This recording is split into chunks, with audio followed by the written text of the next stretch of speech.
Mr. Stegman put plexiglass up. Good idea.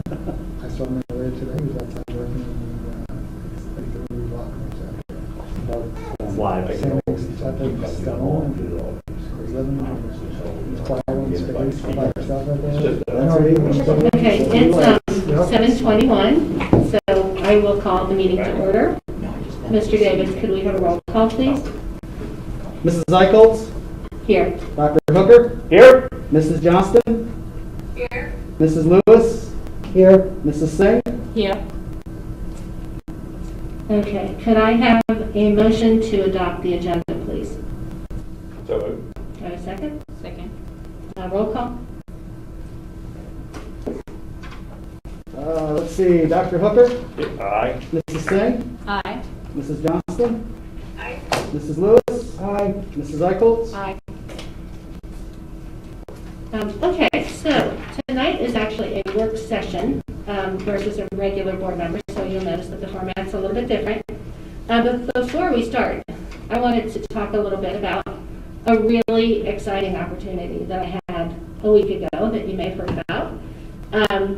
I was actually invited to participate in the summit on the safe reopening of schools at the White House, and it was a half-day summit, and I spent the day hearing from all kinds of nonpartisan experts, scientists, health officials, education officials, that included Dr. Michael Redfield from the CDC, Dr. Deborah Birx, Dr. Sally Goza from the American Academy of Pediatrics.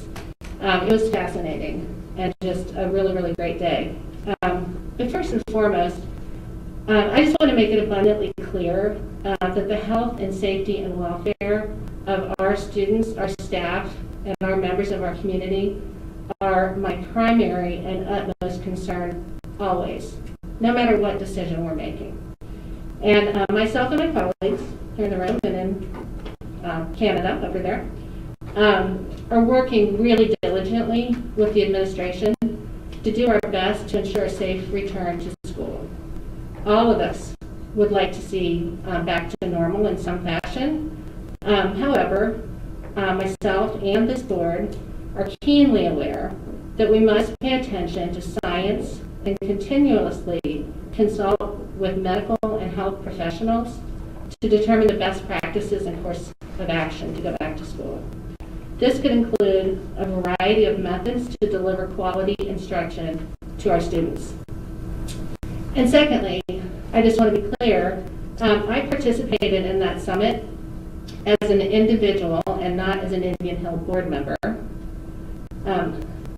I was invited by a former colleague that I worked with about 10 years ago because he knows that I'm a lifelong advocate for children and for public schools and public school education.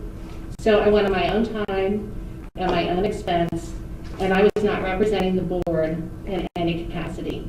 But I will say it was an awesome experience, and if the White House calls any of you, say yes, because it was just a terrific day. Thank you. Thank you, Mrs. Eichholz. I appreciate the clarification of your attendance at the Education Summit in Washington, D.C. last week, and it does sound like an amazing experience to be among all of those professionals. On behalf of the board, I want to reiterate that Mrs. Eichholz was attending the summit as a private citizen. She was not attending as a representative of the Indian Hill Exempted Village School District. The comments and discussions that Mrs. Eichholz made in Washington throughout the day were her individual viewpoints and not the viewpoints of the board. The board is made up of 5 members and only speaks as a board at board meetings in official business of the board through votes of the board. The board has not made any decision about the back-to-school plan for the upcoming school year. We as a board will make all decisions about the reopening based on the primary goal of the health and well-being of our students and their families, and our administrators, staff, teachers, bus drivers, and their families, and we will make our decision based on science and facts. We will look at CDC guidance from the American Academy of Pediatrics, the Ohio Department of Health, the Hamilton County Department of Health, the Ohio Department of Education, as well as mandates and laws from the state and local authorities. We want to thank those of you who provided feedback by email or on the questionnaire. We appreciate that many of you didn't want to commit to a choice until you understood the whole plan. We have asked our families and our staff for information in the questionnaire, and that information we ask for to assist us in planning how many students and teachers and bus drivers we will have at the onset of the school year. We have a lot of work to do as a board and as an administrative team in collaboration with our teachers and staff and our student families to prepare for the upcoming school year. But I know we as a board and administrative team and our teachers and staff will do it, and will do it in the best interest and considering the health and safety of our students and their families and our staff and their families first. Thank you, Mrs. Lewis. Okay, we need to get on to business because we have a lot to do. So I would like to turn it over to Mr. Konecki to start us off. Thank you, ladies. I appreciate your comments, and I would just like to follow up by saying, again, we thank all of our parents and community members who have given us feedback in so many different ways over the last few months. When we reach out, we're reaching out so that we can hear your input, your feedback, and we truly appreciate it in every form that we receive it. Again, I just want to reiterate that the safety and health of our students, staff, families, and community member are priority number 1 for me as the superintendent. As a father, a grandfather, a husband, and a son, I take this charge very seriously. My team has been charged with taking this seriously. The team that is before you tonight that's going to present on our planning has all taken this very seriously. And I am very impressed with the detail in all 3 plans we've been charged with developing by the Board of Education. Again, the board has asked us to come up with 3 plans. We will continually modify and evaluate those plans based on the best health guidance that we receive and the best advice we get from our educational partners and our health and medical field partners along the way. And many people asked the question when we sent the questionnaire out last week, is your plan finalized? Is Plan A the plan? Is Plan C done? All of those questions are valid, and my response is no plan is done yet. We're going to continue to evaluate and modify those plans, and we're going to listen to feedback. And listening is something that everybody in our team does intentionally. So I appreciate your comments. I also appreciate the work of this team, keeping safety at the center of our decision making. There are several things I just want to reiterate before we get into a presentation of our 3 plans tonight, and I want to start again. We've had many questions about what we use as resources in our decision making for our plans. And as Mrs. Lewis stated, we have received, as of July 2nd, 2 seminal documents. One is from the Ohio Department of Health, and one is from the Ohio Department of Education. These are not the only 2 documents that we use to make our decisions, but they help to inform our plans. We are also looking at research from the American Association of Pediatricians, as well as CDC guidelines, and we have been charged with implementing 5 key strategies. First, health check strategies. Second, hygiene and hand sanitizing, washing strategies, cleanliness strategies for students and staff on campus. Third, deep cleaning routines for touch surfaces, high contact surfaces, high traffic areas on campus, exit and entry points, that deep cleaning we've all heard about. Fourth, the practice of social distancing and the layering of other health measures on top of social distancing to mitigate spread. And fifth, face covering policies or guidelines.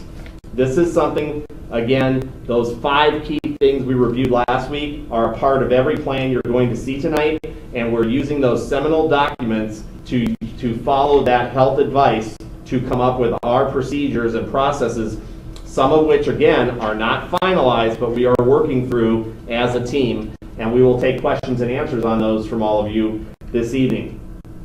We've had a question from many people about a face covering policy. The board is reviewing a draft policy. That language is something we need to continue to refine, and I anticipate that the board will want to continue that discussion as well. Some people were concerned about making a statement on their questionnaire until they knew there might be a policy in effect. That makes sense. So we're going to continue working through that face covering policy as well as our other testing and health check strategies moving forward. We've developed a flow chart that you will see tonight in a document. Board members, there's one in your packet. It's a single sheet at either the front or back of your folder, depending on how it got loaded. The copy itself may look a little dark, but there's a slide that we can put up later during the meeting and which we can share with people once it's finalized by you, does explain how we would look at our suspected cases on campus or notification of suspected cases off campus and what protocols we would use for contact tracing and what steps we would follow based on suspected cases. That was another area where we received a lot of questions. People, rightly so, want to know, how do we deal with a situation in any of our plans when we suspect there might be a case among us? So whether it's on a bus or in a classroom, that flow chart and that protocol has been developed, and we can talk through some of that when you're ready. And then finally, I just want people to understand that when we talk about social distancing, you're going to hear from our team about plans tonight and see very specific feedback. Want to reiterate that under our Plan A return to school, 6 feet of social distancing does not happen 100% of the time on campus. From the time a student gets on a bus, to the time they come on campus, to the time they leave, going through their daily routine. With Plan A, we cannot maintain 6 feet of social distancing under the current plan 100% of the time. That is one of the cons of Plan A. Under our other plans, you will see the specific footage, and tonight you'll get some of that detail from the team. But we've had a lot of questions about, are we required to have 6 feet under Plan A? We are not required by law to have 6 feet at all times. We are asked to implement and practice it wherever and whenever possible with our best efforts. And when we can't have 6 feet, to layer in other health measures and guidelines to help us mitigate spread. And so that's just a point of clarity I'd like to make about the social distancing before we get into the planning. If you have any general questions about the health and safety aspects of our planning before we get started with the slide presentation, I'd be glad to try to answer them, or anybody on the team.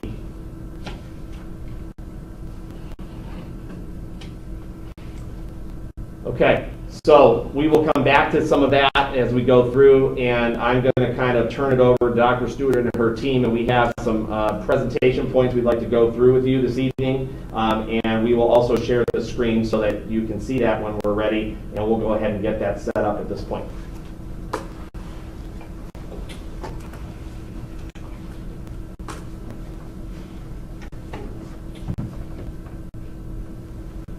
Do you want to share the... That'd be great. Do you mind doing that so that I'm not touching your computer? Yep. Thanks.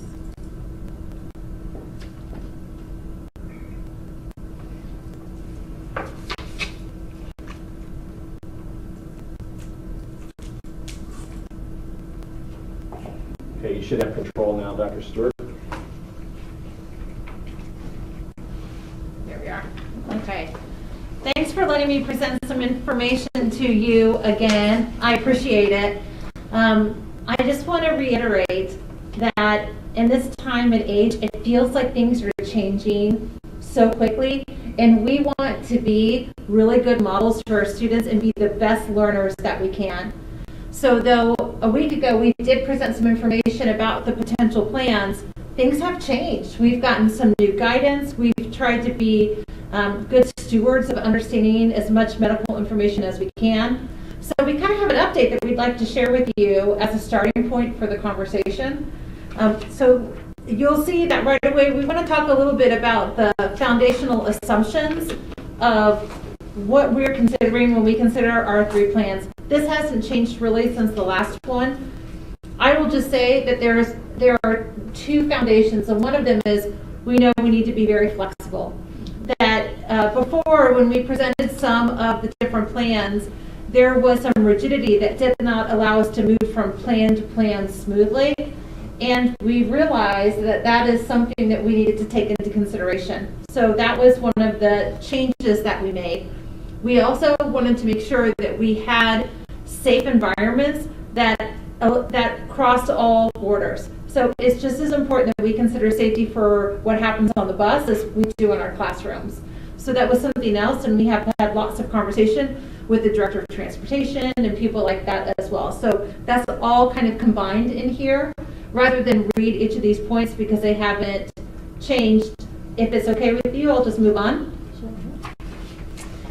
So this just gives you an idea. We actually started this back in April when we started to work on these plans. We've learned so much from that time period.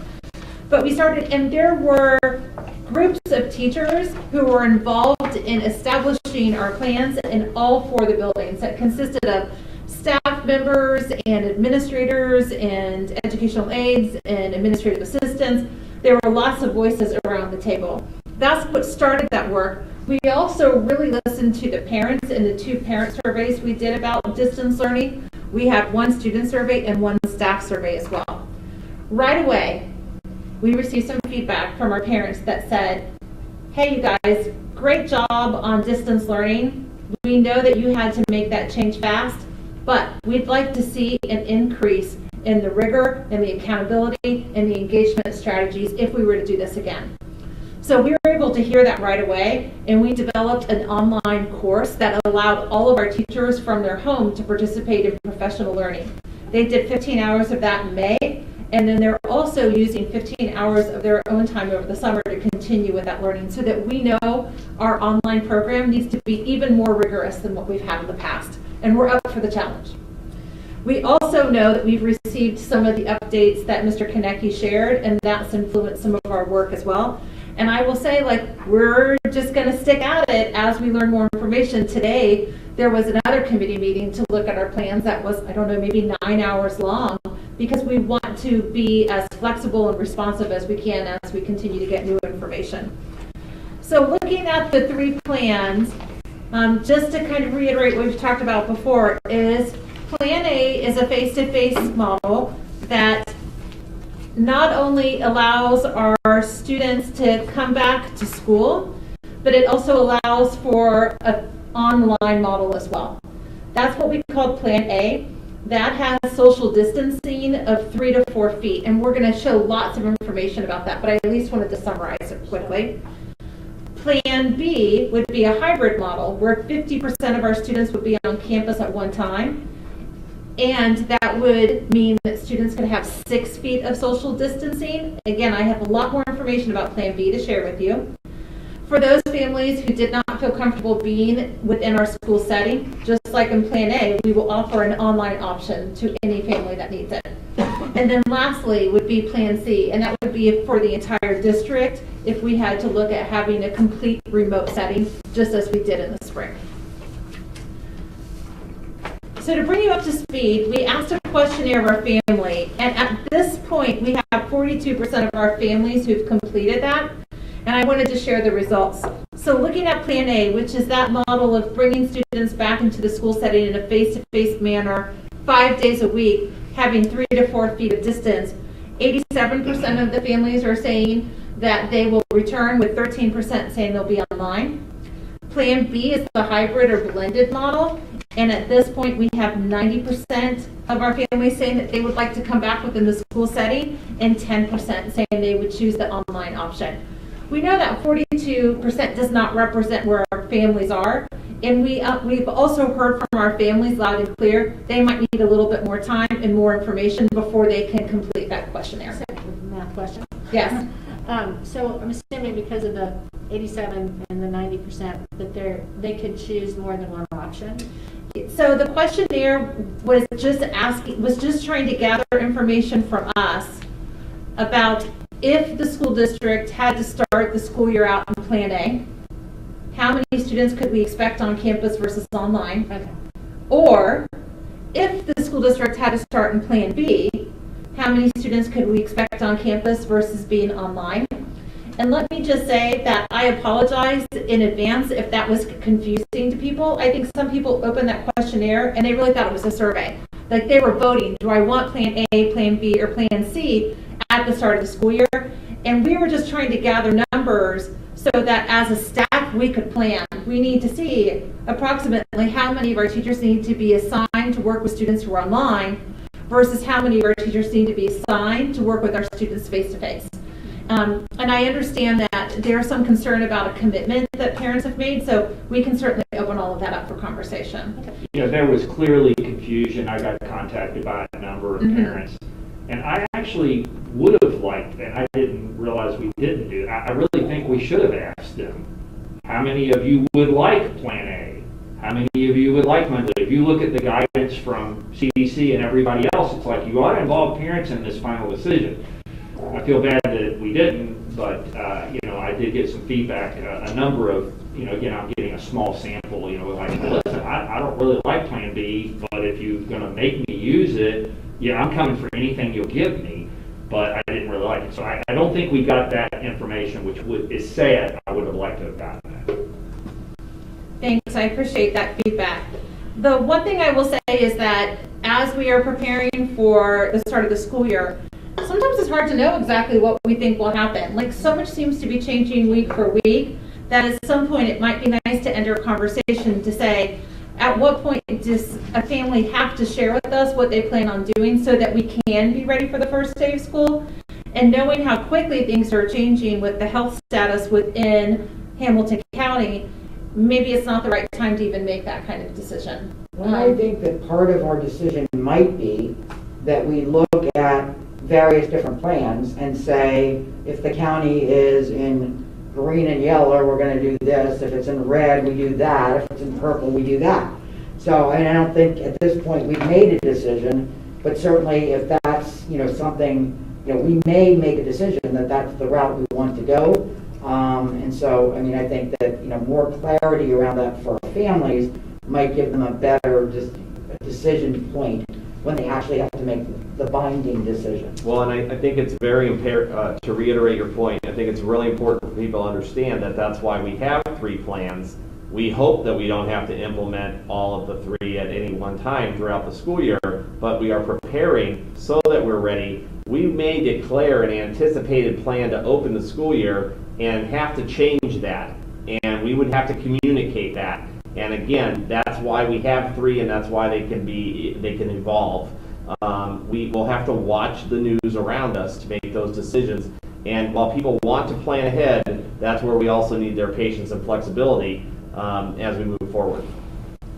Yeah, I do think that, just my view, and this is a work session, so we can express our views, and then we can modify them based on other people's views. But to me, Plan C makes no sense. That's like pulling the plug and saying that don't do anything, and we'll just throw everybody online. So I think we're really talking about Plan A versus Plan B.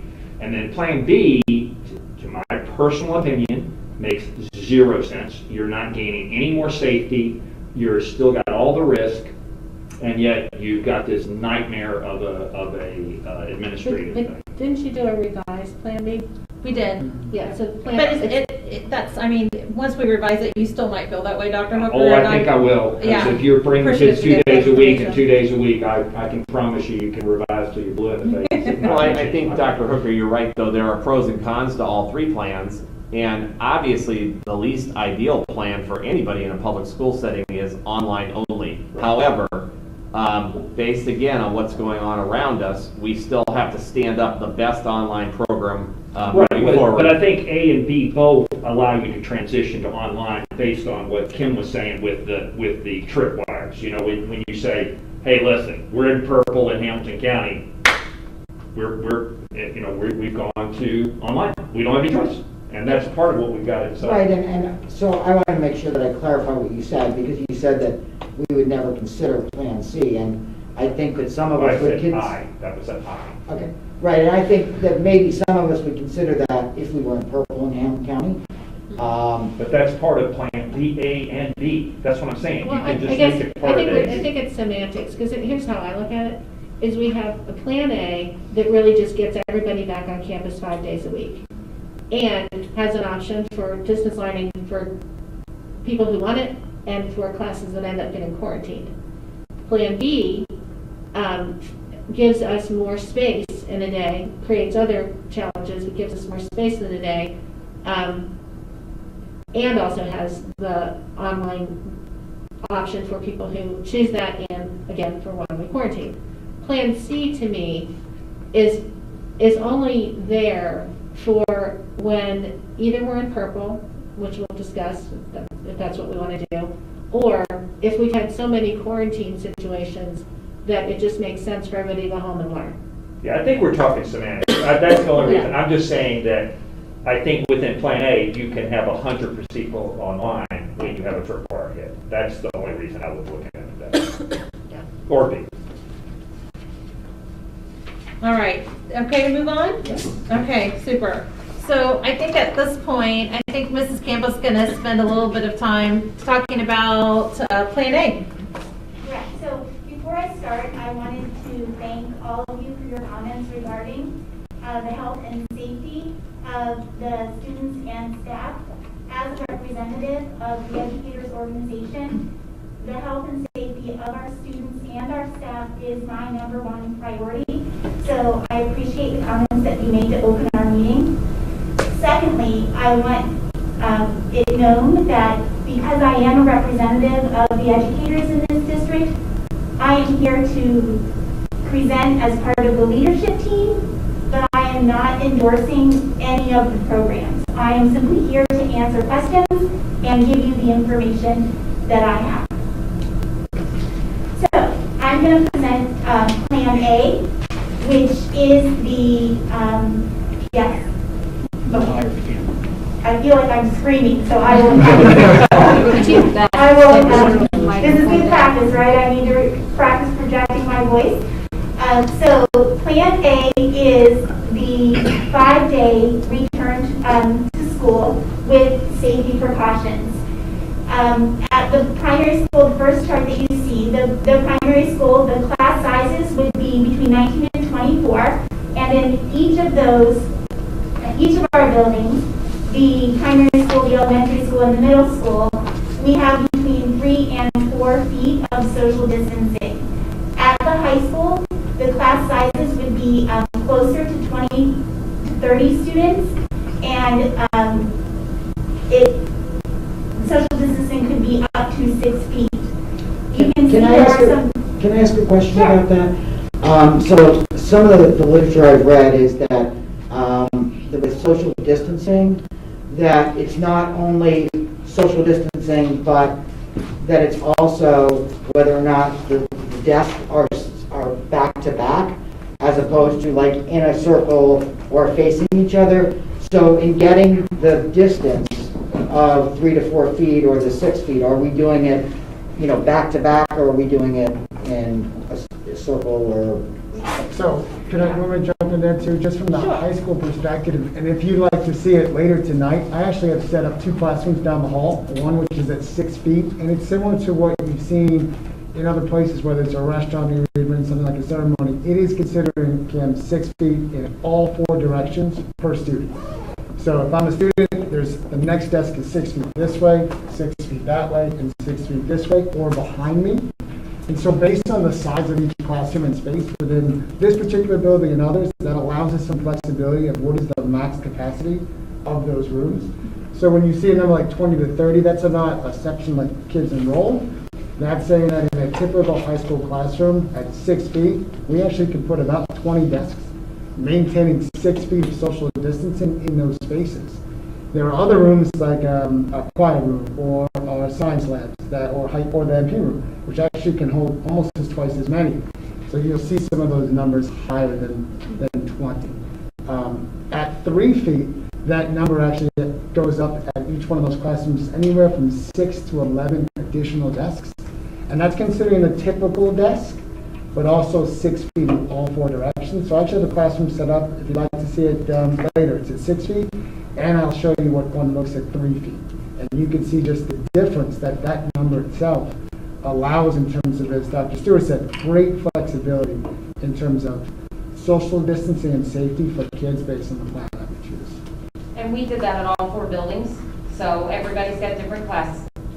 So at the elementary school, we can get 13 desks in a room with 6 feet in a typical room, 18 kids or desks 4 feet, and then 24 with 3 feet. So every principal has done that in their building. But on the 4 feet, are they back to back, is my question. 4 feet is, there's a desk in front of you that's 4 feet away, a desk over here that's 4 feet away. It's all from the edge of the desk. All facing the same All direction. All facing Yeah, the same way. correct. Yeah, like a traditional classroom. Yeah, and I think that's an important point that you bring up, and I really appreciate that. And at some point, Amy wants to talk about that a little bit. Sometimes people refer to Plan A as going back to normal. And I think that Mrs. Campa had some really strong language about that today, that we need to paint a clearer picture that it's not going to feel normal. It's not going to look like what typically our classrooms look like at Indian Hill. Right, so just this first slide kind of gives you a general overview of things that might be different. Some of those things at the primary school are pull-out programs like Discovery will not occur in the traditional way that they have always occurred because students will not have the mobility to go around the classroom or around the building. Kindergarten through 5th grade will be self-contained, meaning that at the elementary school, students will no longer switch between classes. They will stay in one room all day. At the middle school, students will be traveling in cohorts, and that means that they will be with the same group of students all day, which is different than what they experience now. Which building? The middle school. Middle school, okay, Yes. thank you. At the high school, the Plan A includes all of the current course load. So all of the offerings that we currently have at the high school will continue to be offered in Plan A. Now, I apologize for my mask. I wore this all day, and I had no issues, and now it's deciding to slide. So I apologize. Some pros of this plan are that it gets our students in school. It gets the relationships between teachers and students face-to-face get to continue, and that's a huge benefit of this plan. Some of the cons are that we are limited in the amount of social distance that we can provide for students in most buildings, and also it won't be normal. The experiences that kids have enjoyed at Indian Hill schools up to this point will not be the same. However, I do know that the teachers that I work with will do their best to make sure that the experience, no matter what plan is decided upon, will be the best for the students of our district. The other con is just the mobility at the middle school and the high school. I know that the principals are working on the plans for how children will transition from class to class. We're working on how students will come into the building and out of the building, because all of those things will be much different than what they've been previous. The next few slides are going to take you through the numbers. And this first slide is the primary school, and you can see that the table has each grade level and then the current number of students enrolled in that grade level, the number of teachers, and then the class size, as well as the social distance. So that top table is exactly what it would look like if every single child decided to return for Plan A. the second bottom table, we estimated what would happen if approximately 10% of the students at each grade level did not return. And those are the numbers that you see in the bottom table. The social distancing and class size remain the same. And you'll see that the number of teachers in the second table goes down. And that's because in K-1-2, there will be one teacher who will be assigned as a remote learning teacher. So that teacher will be assigned to prepare the lessons for those families that opt to just do online learning. I really like that idea of having one teacher being the online expert instead of a teacher having to teach all day and now try to figure out how to take care of the online kid for tomorrow asynchronously. I really think that's a smarter way of approaching it. And as a district, since the spring, we have all been working very hard on how to improve our craft when it comes to teaching online. The next slide is the elementary school, and yes. Can I ask a question Certainly. about, so this isn't the perfect scenario, come back to school, there's an online teacher, and then in any of, well, in the grade level K1 through 2, a teacher gets sick or a kid gets sick and there's a quarantine. Or, a kid gets quarantined and the teacher still has to, in any scenario, still teach the students in the class, but there's also quarantined kids in the class. So they're going to be kind of online teaching as well as teaching in the classroom if they have a child who has COVID or quarantined children. Is that correct? Correct. So my understanding, and someone please correct me if I'm wrong, if I am in my classroom and I have to quarantine, or my class has to quarantine because of contact, I would continue to teach my class remotely from home, if I'm able, if I'm not sick. If a child in my class is sick and cannot come to school or is quarantined, they would then be a part of the online class of those students who have opted not to come to school, that are participating in the remote learning for that time period that they would not be in school. The online instructors, educators, as well as the classroom teachers at every grade level will be working closely to make sure that curriculum is aligned and that we are moving and pacing in the right way. But would and I think I know the answer, but I'd rather ask this out loud. So, scenario is that we go purple and we say everybody's now online. All of the teachers that are in here are ready to move and shift and pivot. Correct. Correct. Okay. Yes. I thought I knew the answer to that, but I just wanted to say that that we could pivot in a day to fully online if that became necessary. Correct. Now, we would not, I don't believe that anyone would be able to have the entire year's worth of things ready to go, but we would have things available so that we would be able to have a seamless transition into online learning should that be the case. Thank you. I think it's important to say that, since you brought it up too, Dr. Hooker, and Amy is making a great point here.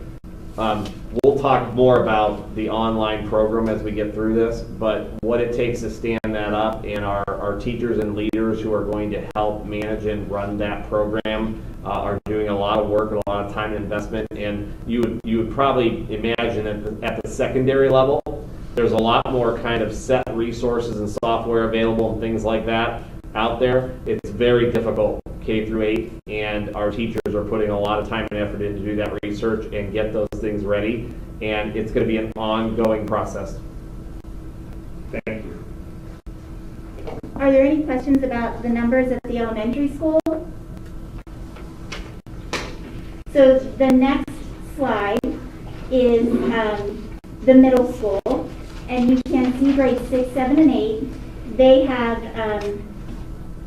7 teachers, and if the class sizes shift slightly, if 10% of the students opt to be online.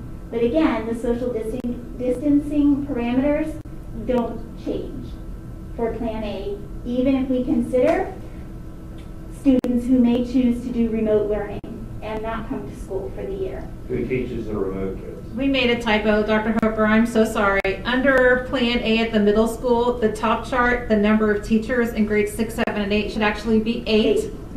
And then it's the same exact process when we look at 6, 7, and 8 for those students who are online. I apologize. No problem. I thought that was a typo, but I was like, what? And in regards to who teaches the students online, it would be... Totally makes sense. I Right. was just like, Okay. So when we mentioned in middle school that they stay in the same cohorts, I recall that at middle school, you break out for different reading groups or math groups, etc. Mhm. So how does that work, them staying in the same cohorts at the middle school? Well, students would have to be grouped based on their ability.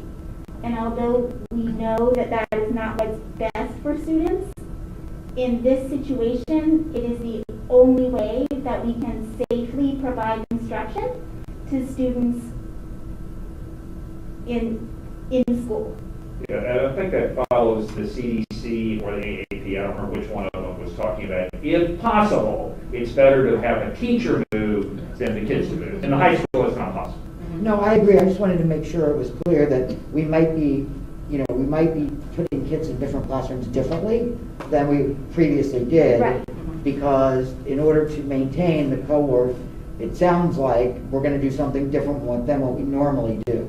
So I think it's important for us to talk about the difference. Yes, so it would be different than what we've done in the past.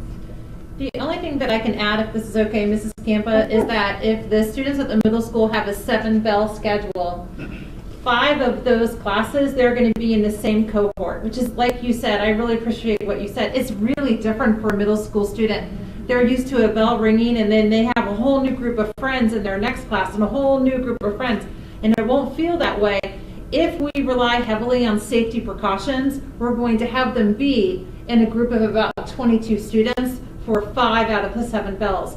The only ones we can't control like that are world language and music. And it's because in world language, students divide into 3 different tracks. They can either choose French, Spanish, or Latin, and the same happens in music. They can choose band, orchestra, or choir. Thank you, Nikki. And so we tried to run the numbers to say like, oh, I wonder, do we have enough students who chose choir and Spanish and can be in the same homeroom? We even ran those numbers to see if we could create cohorts, and it just didn't work out that way. There was too much variance in what the students have chose.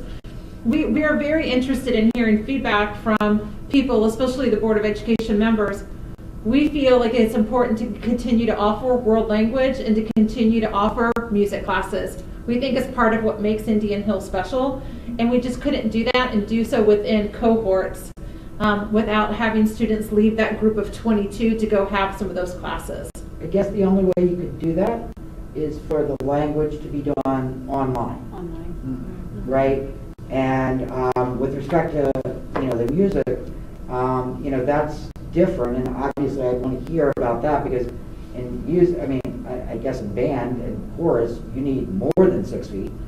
I know we're going to be wearing masks, but that's going to be a very different kind of experience. So, yes, that's one that I think we need to... We'll speak a little more about performing arts and extracurriculars at the end. Okay, sorry, didn't mean to jump ahead. This is a very good point.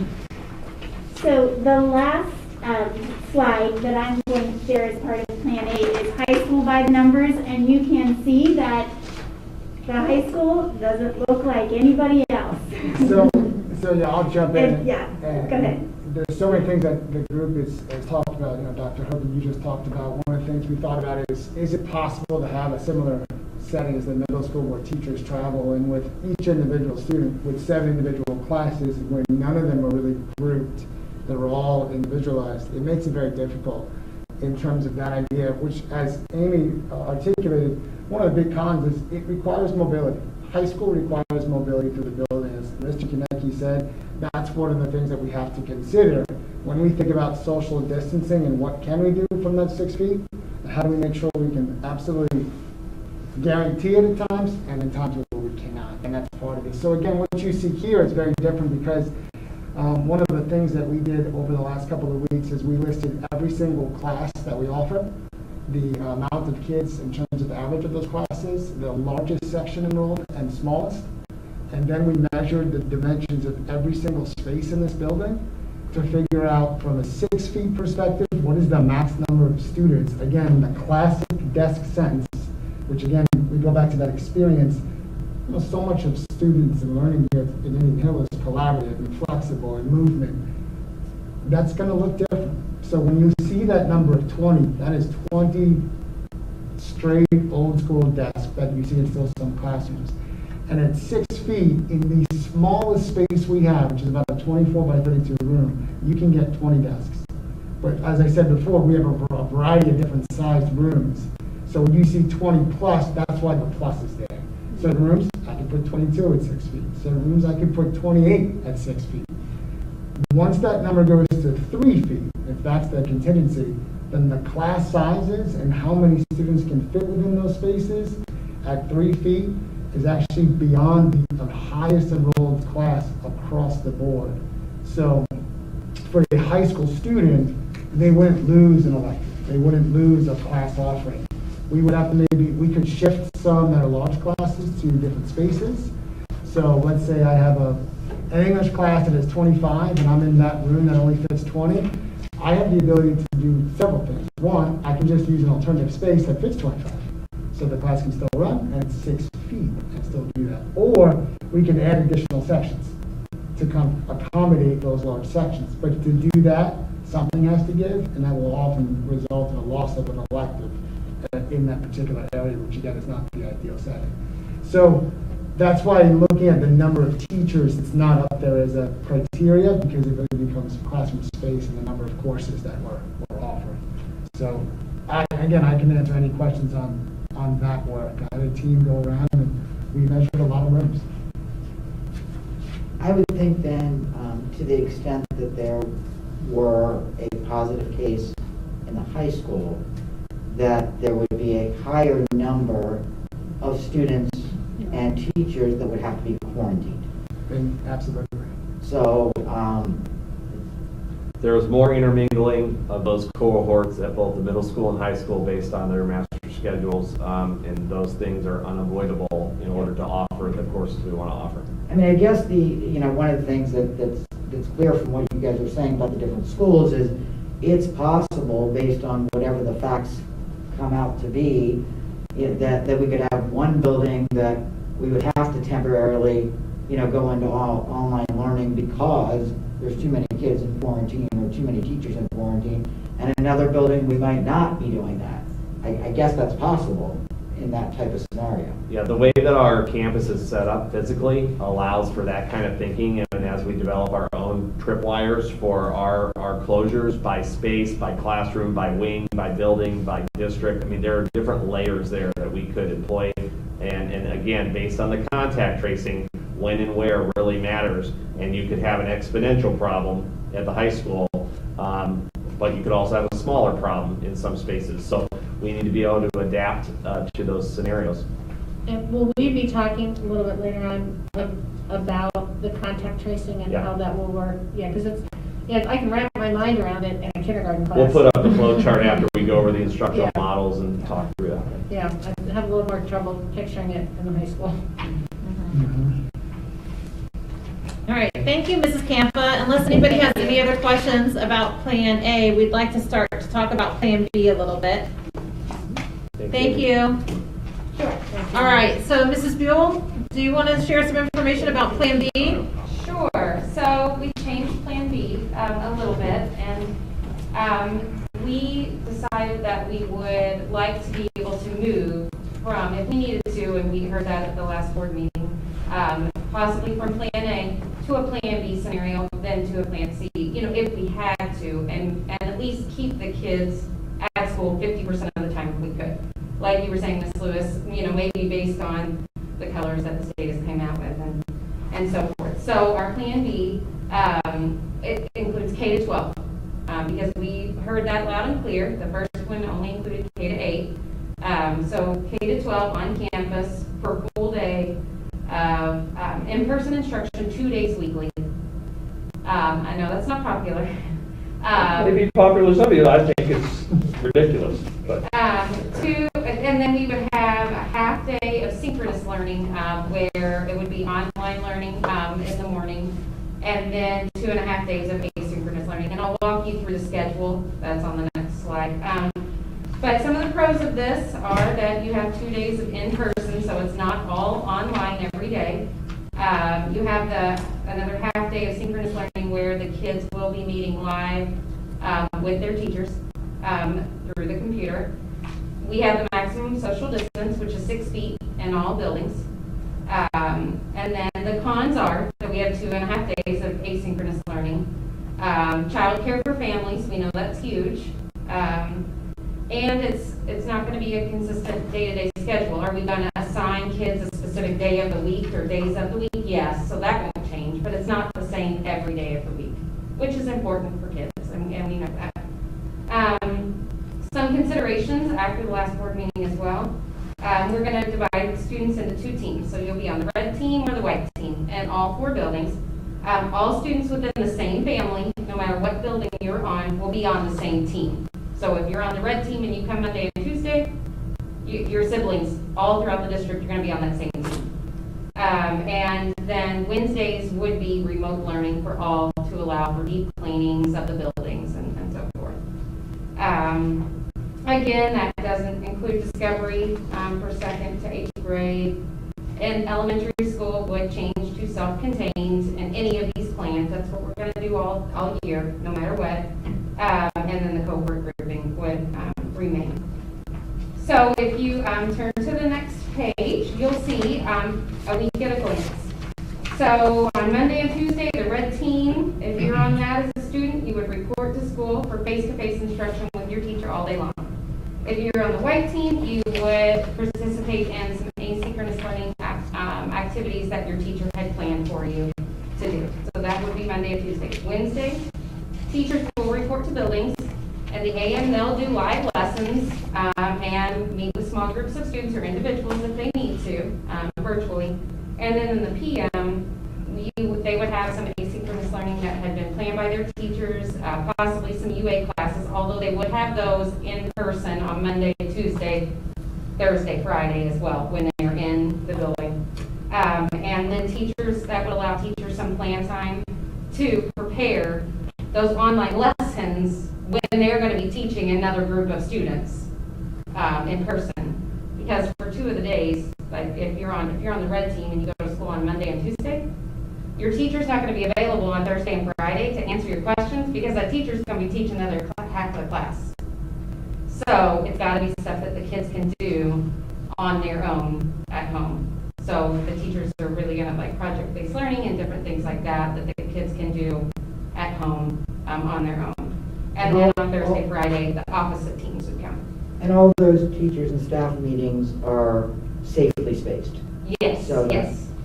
So we would have, we have the multi-purpose rooms where we would just, it would be one grade level of teachers. So at my building, there's 8 on a team. So you could space 8 out in the room to plan together.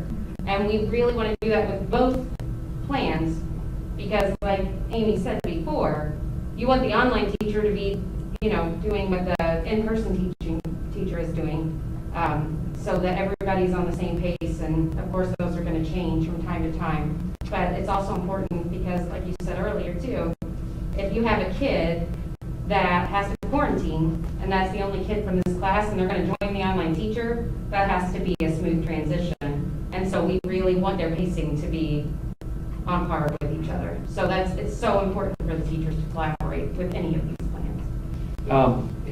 I'm the negative Nelly on this plan, so let's full disclosure, but I don't see how in the heck this works. You've got half the kids at home, they are going to be totally asynchronous, right? So a teacher's going to have to prepare all of that work, somehow make it meaningful, deliver it, grade it, interact with it, and they've still got to teach 4 days a week solid. It ain't going to work. It's going to blow up. And I don't see how you, in this plan, you even get an online teacher.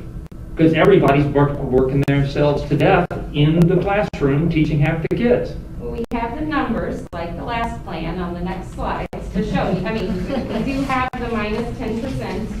Okay. So if you look at the first one, the primary school, that would be all the teachers, you know, coming 6 feet apart. Their class sizes one day, like for example, kindergarten would have 10 kids in the classroom Monday, Tuesday, and then on Thursday, Friday, 10 kids in the classroom. That same kindergarten teacher, if you took out 10% of the class, they would go up to 11, but we still have a full-time online teacher. So we've done that for this model as well, and it does work. So that helps with that one group that's permanently online, but I Yes. still don't think I think we're asking way too much of the teachers, and I don't think it can be done. Two points I would make about this also while we're talking through it to keep in mind is under this model, when you look at the class size, what our teachers can do with that cohort size when they are on campus, and what we're doing over the original Plan B model in this model is we're increasing some of that FaceTime opportunity for students and teachers in what you believe is not an ideal model, right? There's lots of pros and cons in this model, but unlike the first Plan B, we're maximizing more FaceTime with smaller cohorts, and that's a good thing when our teachers are working with smaller cohorts of our children. And we're hopeful that, too, it could be a transition from, if we can't be at A, possibly we could get some FaceTime with kids in B, because I think we all believe that if you get one day with a teacher in person is better than no days with a teacher in person. And so, you know, we want them back in school. We want to do it safely. And so we're hoping all the teachers would have the same assignment. So if you're the online teacher in Plan A, you're still going to be the online teacher in Plan B and Plan C. So hopefully that, you know, if we move from model to model throughout the year, that it's not ideal. You know, everybody wants the kids back full time, but this is following the 6 feet guideline. My understanding, though, is the teacher in this model has half her students Monday, Tuesday, half her students Thursday, Friday. The off days that the students aren't there, they have an online learning where the teacher's not going to be interacting with them online on those off days.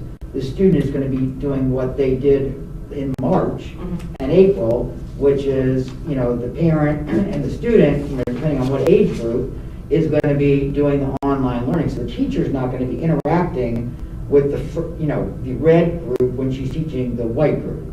Yeah.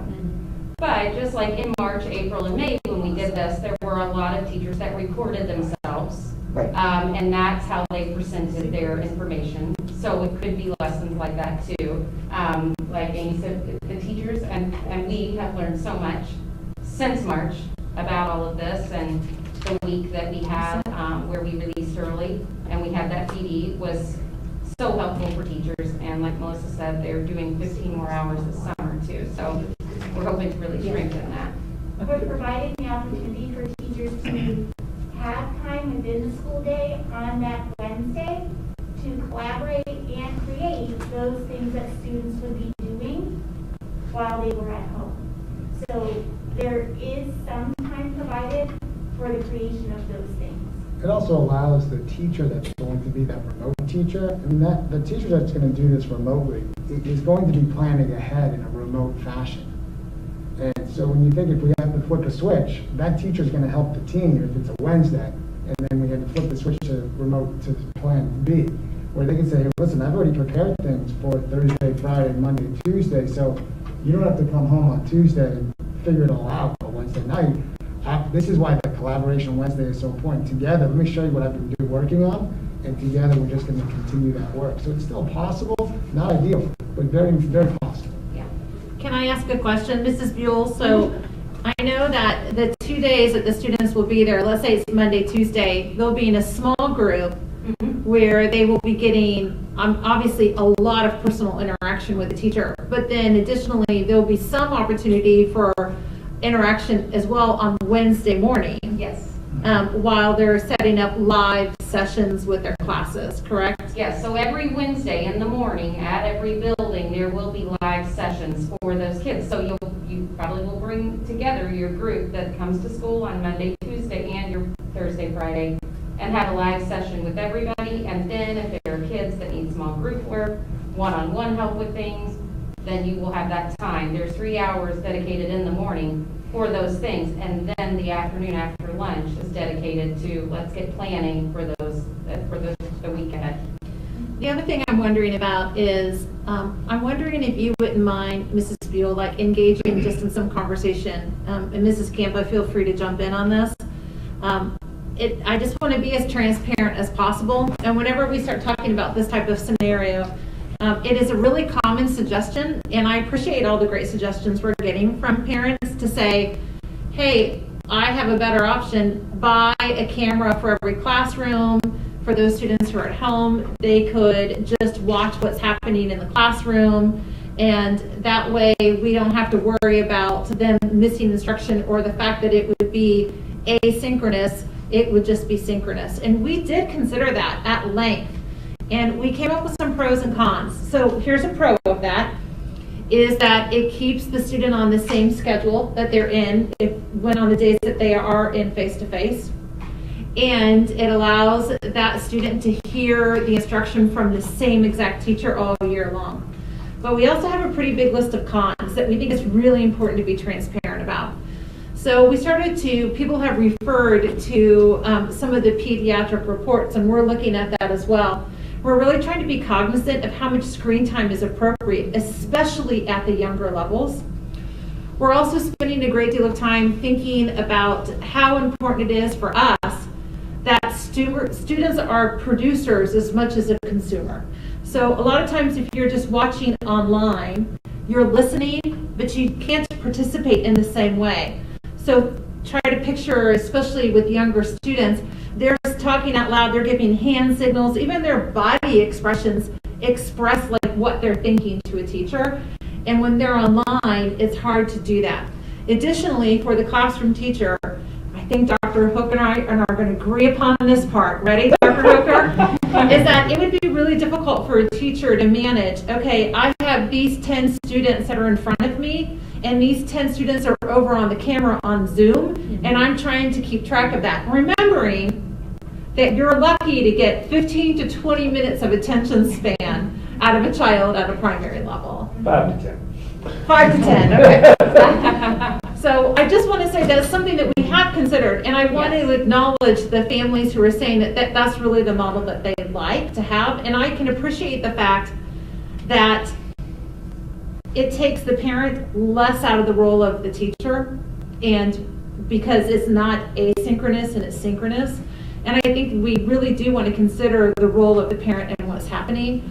We also took into account that we have some families who we know if we ever did this model will be in a daycare situation. And if they're in a daycare situation, they might not be able to participate in a synchronous session where they just log in at that time. And throughout this, we're working really hard to keep equity in our minds. We feel like all children deserve the highest quality education. And we're going to talk about that a whole bunch when we get to the high school and the online learning program. So Mrs. Buell, and those are some of the conversations we've had. Am I forgetting anything? No, I think you hit it right on. Do you think that there, and we may get to this later, I'm sorry. I think the transition back to school obviously is going to be challenging. It's challenging in a good year, right? To get everybody back on track, and we talked about all this time they've been out of school and how that is just like the eternal summer, and then trying to get them back organized and then add everything else in here that we have to do. I wonder if there's a way to use Plan B as the transition back for a couple of weeks so that you don't have all the kids at one time. We're going to show you a proposal for how we would maybe think about starting school as a part of this, and then we can come back to that, I think, if that's okay. Yeah, that's fine. Yeah. I just have a question. Mhm. So with the original Plan B that we took before, that was giving more instructional time versus this one. Don't you feel that? Like there was more face-to-face time, like even if we take Wednesday out. So Monday, Tuesday, and then Thursday, Friday. Still, and this model works, I think, best for K to 8, but I don't think it really works for high school. I'm curious to know that how high school is planning on doing it. Well, I think a lot, so we had 2.5 hours allotted in the first Plan B model. When you think realistically, transitioning off the bus and out of cars to the classrooms, that's probably going to take, with social distancing and everything, I don't know, 20 to 30 minutes in the morning, so there's 30 minutes of that. And then to get them back out of the building on time so that the buses could run in the afternoon, and then get the next group of kids, that's probably going to take another 20 to 30 minutes. So you're cutting out some time there too. And I think, you know, with the teacher, if you look, if we're going the same hours, and I don't know, you know, if that's the case, but if you're going the same hours and you have a 15-minute plan time, so you take 15 minutes out and a 30-minute lunch, you have the rest of that day, you know, with a teacher. You also have the rest of that day with only 10 kids or 11 kids and a teacher. That's really maximizing some time there, because like Melissa said, you can pay a lot more personal attention with 10 to 11 kids in a classroom. So I think there is some maximizing time there that you have for a longer span of time. The other part about that, you asked a really good question though, and I'm sorry that we forgot to say this at the outset. The other part is that when we started to work with transportation, we started to get really nervous that the AM and the PM would not allow for deep cleaning between the students. And so we really said, we got to go back to the drawing board. I mean, we really liked AM and PM, but there were two big problems with it. One is, could we really conduct the deep cleaning that we needed to between the students? And they would be like 4 different routes, and I'm not sure that we could have done that, number one. Number two, we really heard loud and clear from many parents that they weren't thrilled with the high school portion of Plan B, which is having students visit only on office hours. And they felt like it wasn't structured enough. And we had many parents respond to us to say, even if my student can only be there for partial time, I like the idea of there being assigned classes and bells, and they gotta go during that time. This plan also allows for transportation, K through 12, and then the previous AM, PM, it did not. It only allowed it K through 8. So hopefully we went back to the drawing board to fix some of that feedback that we heard from people. We should have said that on the outset. Yeah. I'm sorry we didn't say that to start. Well, and one other thing too, with the cleaning of the building, with Plan B and the morning and afternoon, there were 2 hours in between, an hour for plan time for teachers, 30-minute lunch break, and then teachers, you have to clean your own room and wipe it down, because we don't have the custodial staff to do all that in that amount of time either with every building. And so a deep clean on Wednesday with all 4 buildings is better than a short chunk of time in the middle of the day. So for safety reasons too, that was. I'll just jump in. Can I just jump in from a high school perspective? And Nikki, you kind of hit the nail on the head. This is a massively different idea from a high school lens because of some of those other restrictions and ideas beyond transportation and cleaning that kind of led us to where we were at. Is maybe this is what could work at the high school. I think our hope is that seeing and hearing this plan, particularly from a high school lens, because it's fundamentally different, is more preferable by all, because now it feels more normal. You have greater access. It's consistent. There is an enormous amount of time you get back with your teachers and your peers that the original plan was not going to create. So, yeah, we spent a lot of time kind of hitting erasing it and hitting the reset button. So hopefully this is something that allows us to move in a more positive direction for all of our high school parents, if in fact we have to convert to Plan B. Before we move on past the elementary school and middle school, I do have one question, which I'm sure that you guys think about.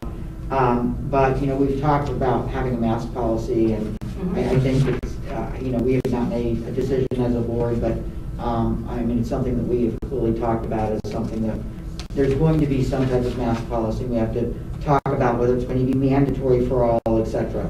But thinking about the primary school in particular, and then elementary school, secondary, obviously, it's really hard, I think, for a 5-year-old or a 6-year-old or a 7-year-old to keep a mask on for how many hours? 8 hours? Because they got to wear it on the bus. Yep.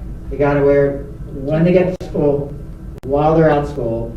So I'm sure those are conversations that you guys are thinking about on, how the teachers are going to be able to reinforce it and how, how that is, because that's the difference between 2.5 hours at the primary school and middle school versus, primary school and elementary school versus the 8 hour day. And we've talked about mask breaks and, at the elementary school, recess typically takes place with lunch, but that would no longer, the teacher would take them out on a designated area because we have plenty of outdoor space at the back of the building, in the front of the building, Shawnee Field's right there.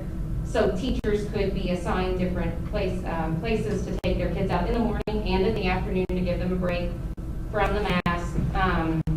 Our PE teachers are also working on some activities that they could do outside, socially distanced, and those kind of things. So we are working on those because we know at the primary and at the elementary, you have to have movement breaks, you have to have play, you have to incorporate those things. So how are we going to do that for the kids? So we are thinking about that because we're going to have to think about that with Plan A too. If they're with us Absolutely. all day long, we have to build those things in.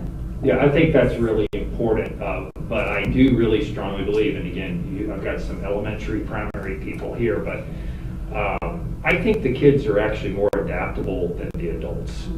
I think the kids, if you give them a set of rules, and that's why whatever we decide, it can't be too much choice, because what'll happen is the kid that wants to wear the mask, that's, says, I want to do this, I'm trying to protect everybody, myself, will be made fun of by the kid who doesn't want to wear the mask and who's been given a freedom to not wear that mask.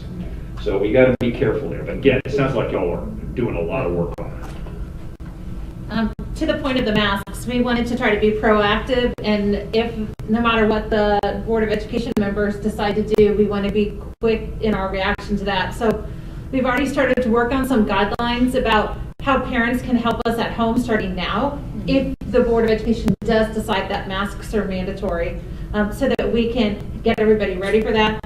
We're also talking about using video to model that and having serious and funny videos of the staff wearing masks, and so that they can kind of see and the things that we can do with that. But to your point, there's a silver lining to everything, and for years people have been debating the benefit of having 2 recesses instead of 1. Now it's going to happen. I like that. But just a quick mask question though. Hamilton County has mandated masks in public places. So, we obviously will have our own policy, but it's already mandated. So I think we need to be planning accordingly. And if you guys don't mind, a few minutes, I will have the pleasure to talk about all of the safety guidelines that we've been kind of discussing. The first one is... Sorry, we're jumping ahead. So. No, it's okay. We're just so excited. And so we are so as well. So we're hopefully going to address all of that. And you're right, it's recommendations and guidelines we're taking from all different organizations we're going to present tonight, and also to do our very best of what we think as a collective group are the best safety measures we can put in play to make our kids the safest possible. So yeah, we'll be back. And I think that as educators, we have the ability and the influence to help students understand the importance of the mask and make it an acceptable thing to be doing. Yeah, modeling will be In really a way important. that doesn't feel scary or make them nervous in any way. So the next couple sites are just like the ones from Plan A, where it just goes through the numbers for every building. So elementary school, similar to primary, and then middle school.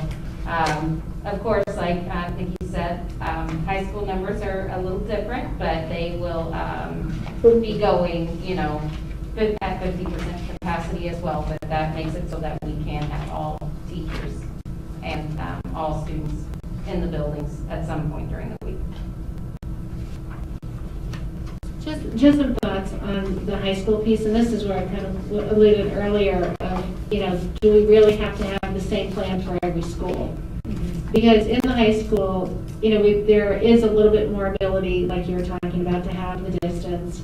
We certainly have some rooms that we can use that we don't typically use. We have the Home of the Braves, we have the auditorium, we have gyms, whatever.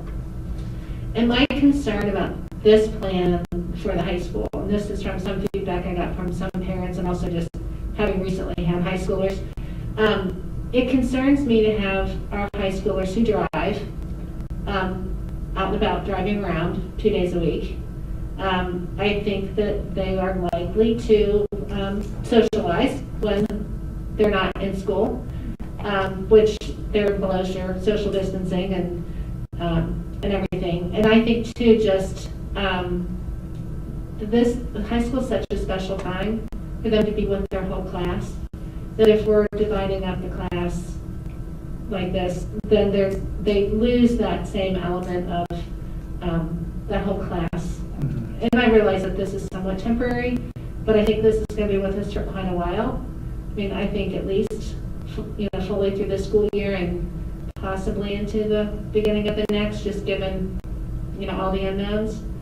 So I just kind of want to give that some serious thought about our high schoolers and their experience and their safety outside of school, because I know we talk a lot about safety as it pertains to COVID, and that's critical, but we really need to think about their overall safety and the things that they might be doing instead of online learning when they're home and potentially not having supervision. My 2 cents on that. That's a good point. I do think one thing we talked about though is to that high schooler might help with child care for that primary schooler. And if that primary schooler is not in school, not that that's the end all be all for a decision, but that is one reason we made it a district-wide. Well, I also think it goes to your point, Jeff, earlier, where at the high school level, there's far more risk of greater infection because you aren't in the same, you're not with the same kids in each and every class. And so the number of kids in Plan B that are going to be quarantined or potentially infected is much lower than in Plan A. I think it goes back to some of the comments that were made. I think they're all true. It's not an ideal scenario, but having that 50-50 split does allow us for increased safety protocols and considerations. And I agree with you, Nancy. Obviously, all the conversations we had in terms of end-of-year celebrations for our kids and graduation, being able to do what it is that we were able to do, which I feel so fortunate we were able to make that work. You did a great job, by the way. Yeah. Because that was magnificent. Yeah. Well, thank you. You knocked We that got a lot out of help. of the So the team did. I couldn't have done it alone. And one of the things I'll say with that is, in talking to our kids, they wanted something where they can be together. And even though we weren't able to have them all together, even though they were together with 48 to 44, that was still special. Not the same, but still special. And so I completely agree with you. Even if it's 50-50, it's not ideal. But the previous Plan B was not going to do that. It was No, not I gonna agree. create Yeah, that- I'm not that arguing sense. the current Plan B versus the whole Yeah. plan. I'm just wondering if the high school can't have its own plan. Yeah. I guess that's my question. Do we? But your are we point stuck is to- true. Yeah. If the high schoolers here, and we do have a lot of multi-generational, Yeah. or not generational, multi-building families. Yeah. And I think that's one thing we got feedback from the last meeting is that parents want their kids on the same schedule. Now, that's, like I said, it's not the end all be all, but we do want to take that into consideration. Yeah, before we just move on to talk about Plan C a little bit, to your point though, we're very open to the feedback and suggestions. When Yes. we came up with Plan B, we tried to look at it in 2 different ways. One is, how do we have the increased amount of social distancing that we can have with the goal of 6 feet? And number 2, how do we have less students in the building at once in case we do have an issue with spread? So at the high school level, we keep trying to put it in storytelling in our minds to try to wrap our heads around it. And so we say, if a child calls us at 5 o'clock at night and says, hey, I'm leaving you a voicemail, I've got 101-degree fever, I can hardly move out of my bed, and I have a cough, we're going to be like, uh-oh. And so then knowing that, and I know I'm stepping all over Superintendent Konecki's toes because he's going to talk about this in a minute, but potentially that's if Mr. Damadeo is running a block schedule, which I think he's very open to doing, we're still talking about 4 teachers who've been exposed to that and up to 80 students that might have to be quarantined starting that next day. So thinking about what that means, like if we're in a high spread time as a district or a county, that plan B just gives us a little bit more room to say it's less teachers and it's less students, especially, that we're trying to contact the next day to say, come pick up your child, there's been an exposure. And so we just wanted an option that allowed us to have a little bit more of a safety protocol. But as a district, we might choose to say that maybe that's not the direction we want to go. So just food for thought. Okay, good. Okay, on to Plan C, if that's okay with everybody. I can't see behind me. Are we Plan C? Okay.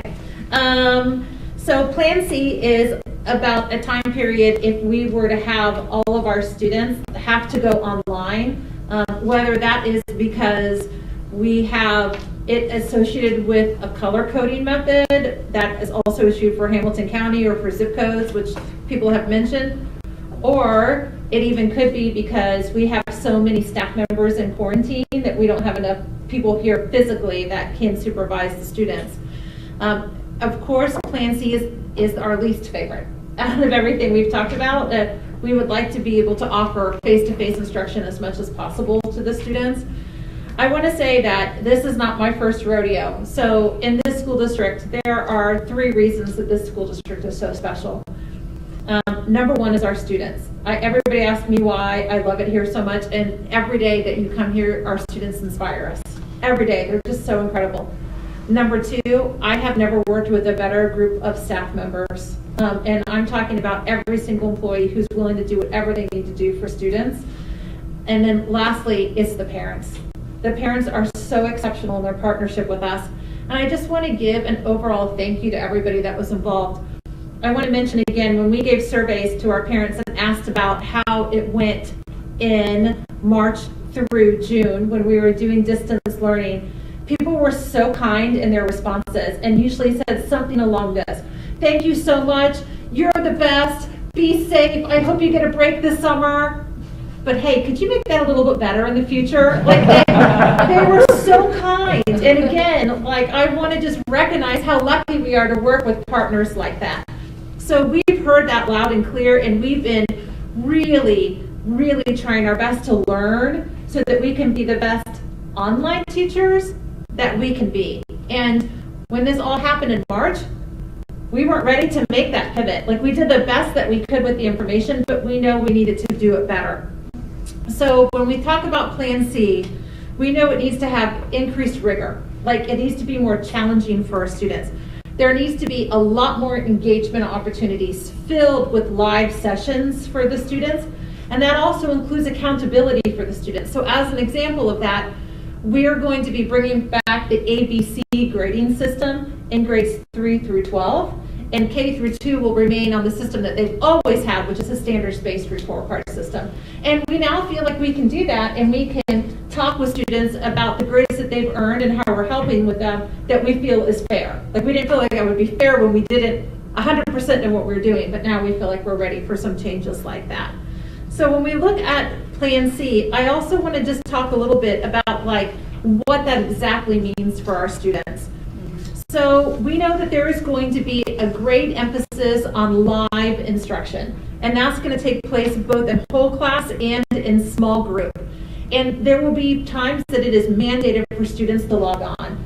It might be for an entire hour that they're expected to log on, where the chemistry teacher will say, I'm going to give this information to you and everybody needs to log on, or this class needs to log in on this time. It could be small group where the teacher decides I'm going to work with small groups of students, but there'll be an emphasis on live interaction. We also want our curriculum for online, and this is especially true for our students who choose the online portion, no matter which plan we're in, to feel like they're getting a high quality experience. So our Indian Hill teachers are actually designing those courses K through 8. And they're working on that now, and they will continue to work on that. I will be honest with you, it would have been easier for us to buy a program. But we didn't want to do that because we felt like we couldn't find a program that had the level of achievement that we expect of our students. So we decided to start to build it ourselves. For those students who are in K through 8, as we've explained in the previous slides, we've removed a teacher from their face-to-face duties that will be responsible for teaching that student. So those students who are online, we want them to have like a teacher, like this is my teacher for the year, just like it feels like for everybody else, that they have somebody that is their teacher that is going to be working with them. K through 5 is going to be generalist. It looks a little bit different, 6 through 8, because it's based on the content. So we have some people who are science experts, and they're actually going to be teaching science in 6th, 7th, and 8th. We have some people who are English experts, and we want them to be teaching English in 6th, 7th, and 8th. So it looks a little bit different, but still, it will be Indian Hill teachers who are teaching the students. Now, in high school, it gets a little bit different. As of right now, our suggestion is that we try to keep our course catalog as robust as possible. We're trying to not eliminate any courses from our schedule. And that would be especially true of any courses that help distinguish the rigorous activities that our students are choosing to take while they're in school. We think it's an important part of building like their resume for their post-secondary world.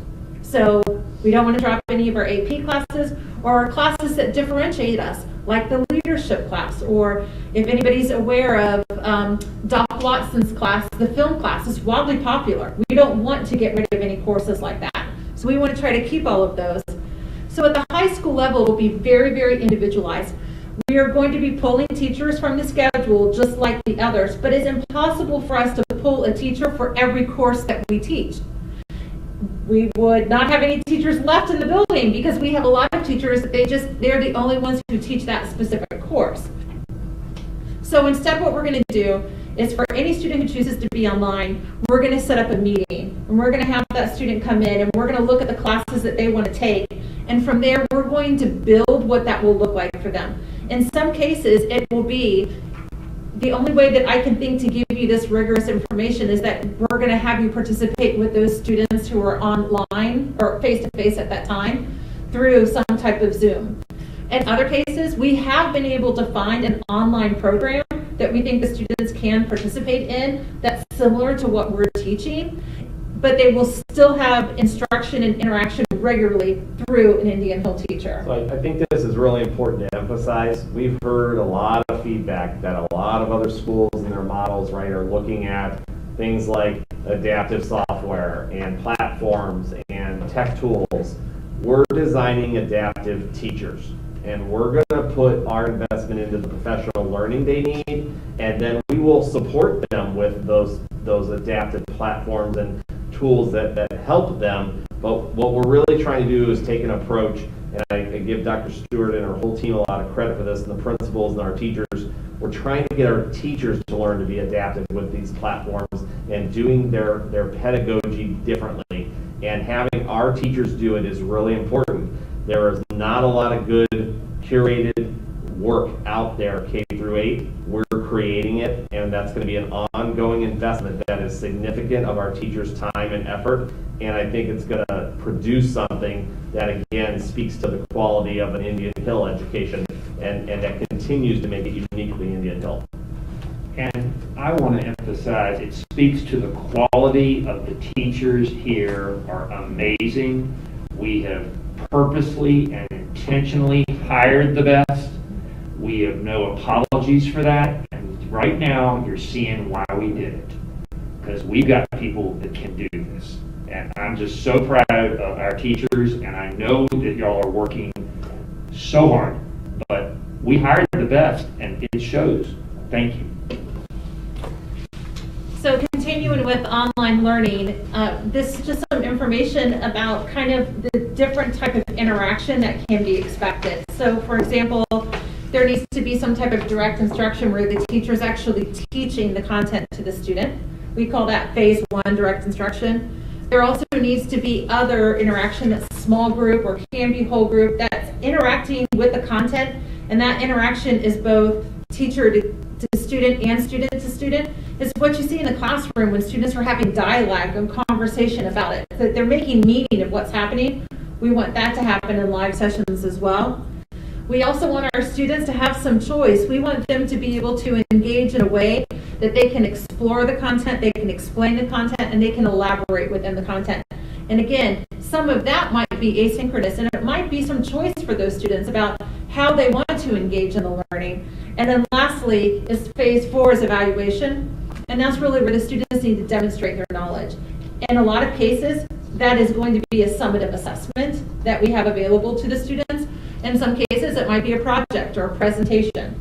I want to acknowledge that there's been some emails to me that says, how are you going to make sure that the students at home are basically not cheating? Like in school, we can look over their shoulder and see if they're Googling the answer. How are we going to do that when we're at home? And I will say that some of that is on how you write the questions. And we want our students to be able to answer questions that are not Googleable. Is that a word? Like, I want students to demonstrate a deeper level of knowledge rather than telling me the date of when a battle took place on the battlefield. I want students to explain to me how that impacts and how we can see the impact of that later. And those types of answers within a time limit, you can't just Google. You've got to be able to deeply understand the content to answer those. I think if there's one thing we've learned watching online learning as well is that performance-based assessment can work anywhere and can be captured on video, and our students will have opportunities to do that and perform in many ways with this program. You know, this is something we've moved to at the college level, is that, you know, the test where you have to put down the date of Waterloo is been shown by experts, teachers, that ain't the right thing to test. You need to explain it, you need to do it. So if you move to higher levels of testing, you avoid the whole cheatability problem. I don't know if that's a word either. But I think I'm having to raise my game at the college level, and I think all the teachers here will raise their game to meet the need here for that level of testing. So you're right, we're going to have to change the way we test. That'll be great prep for college. We hope so. The last thing I will say is that we also looked at other plans that you don't see in front of you that we ended up not putting in front of the Board of Education as members because they were cost prohibitive. So we asked ourselves questions like, how many new teachers would we have to hire per grade level in order to get our students here 6 feet apart, 5 days a week? And it ended up that it was cost prohibitive. We would almost have to double the number of teachers that we had. Or in some cases, we ran out of spaces for them and things that are similar to that. Or it meant that we were going to have to order an extreme amount of supplies for students to be at a different location, like let's say maybe a community center or a church. So we did look at some out-of-the-box thinking, but we tried to be responsible fiscal agents so that we weren't asking to break the bank in order to meet a goal related to safety. One of the things that you'll see on a slide, which we'll come back to, is in all of the plans, though, and especially in looking at Plan A and possibly Plan B, is looking at the use of our space differently, including outdoor spaces. And we'll come back to that in a moment.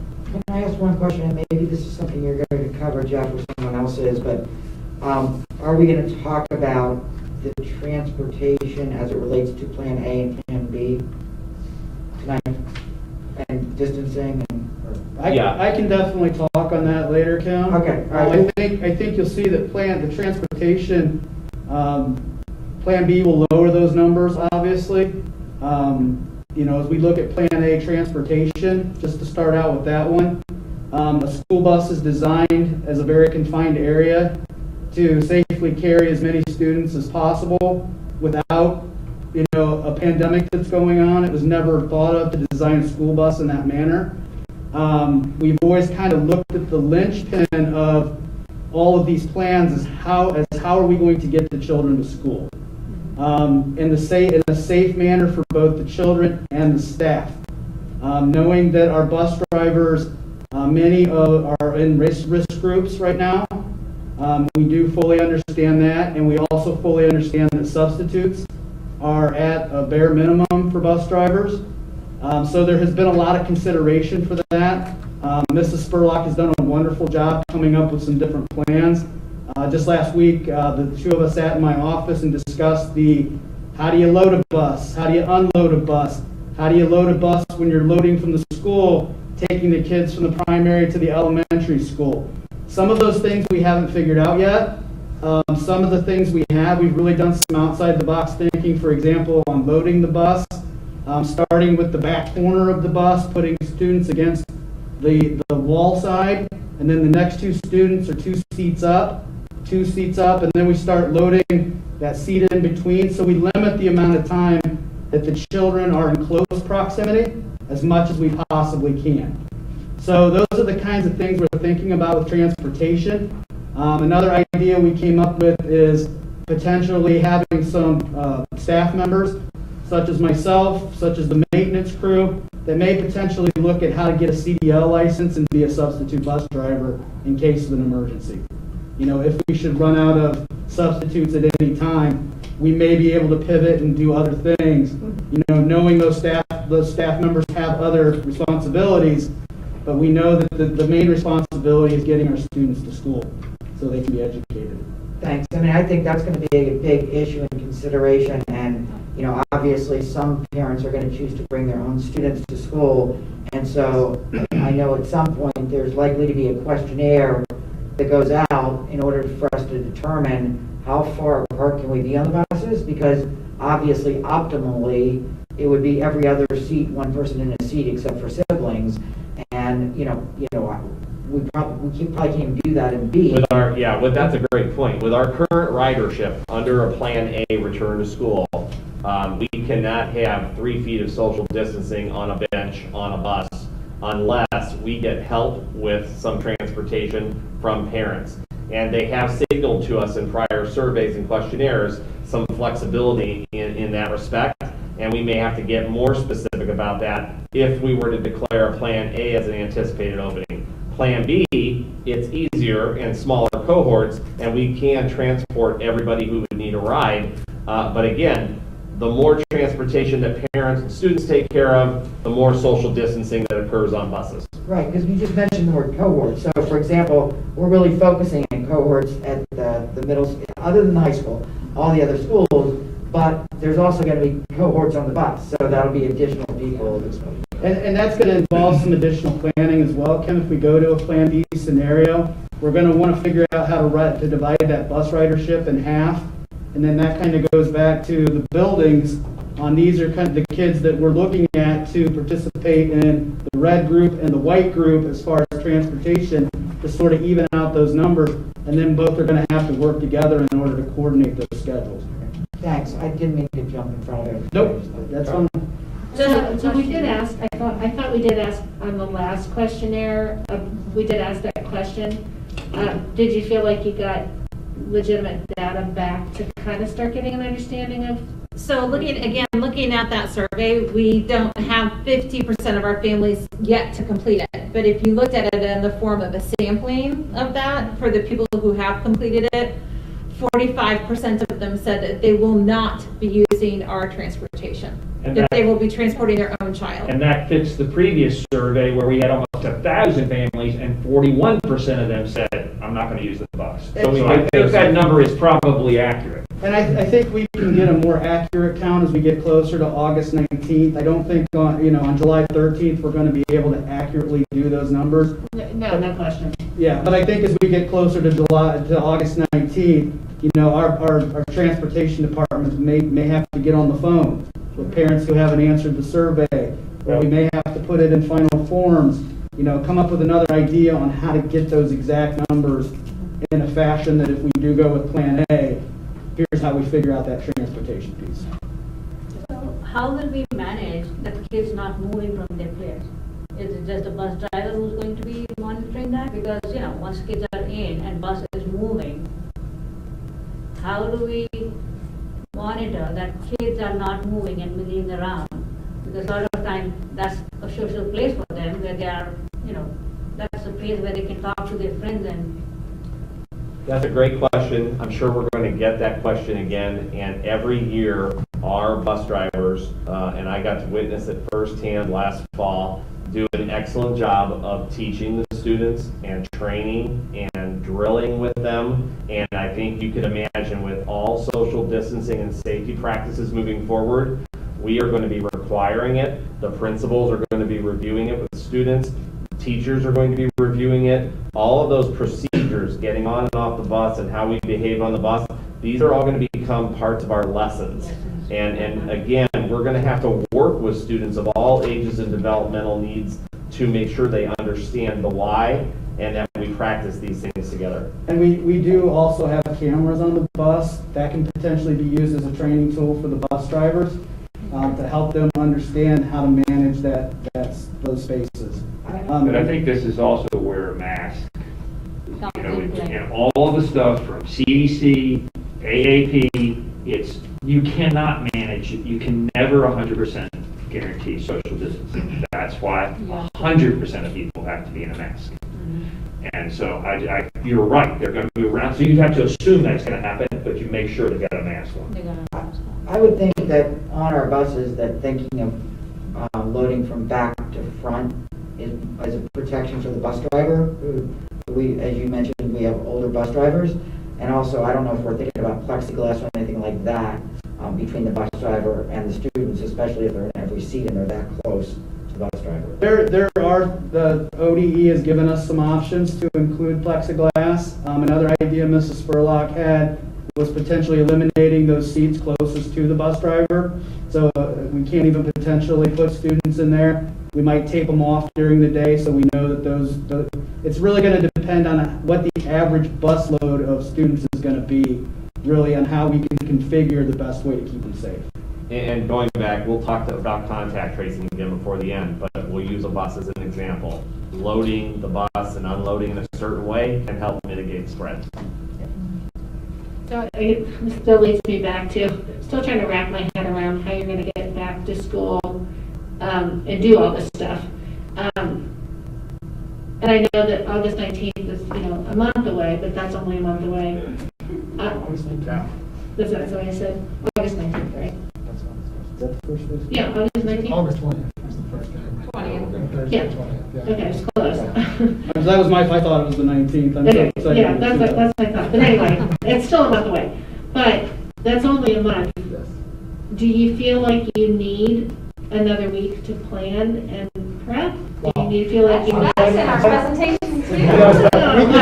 We can skip my part and I'll hand it back. You guys can me up. Let's keep moving forward because of time, and we'll come back to the questions as you're thinking. I just want to ask you one quick question. So, because a lot of parents will be bringing the students to school, so now the traffic is going to be a problem, right?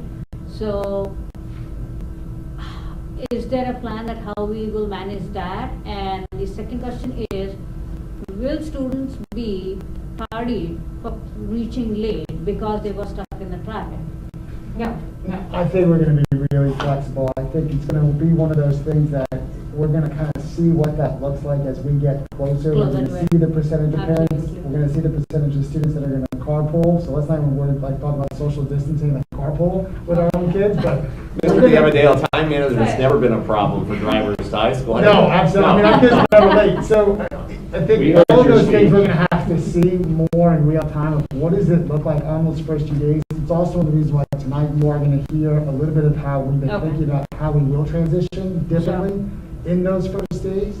That will also give us maybe a little bit of a kind of a foundational mark about this is what it looked like on this day, then what would it look like when we're all here, and it allows us to engage that.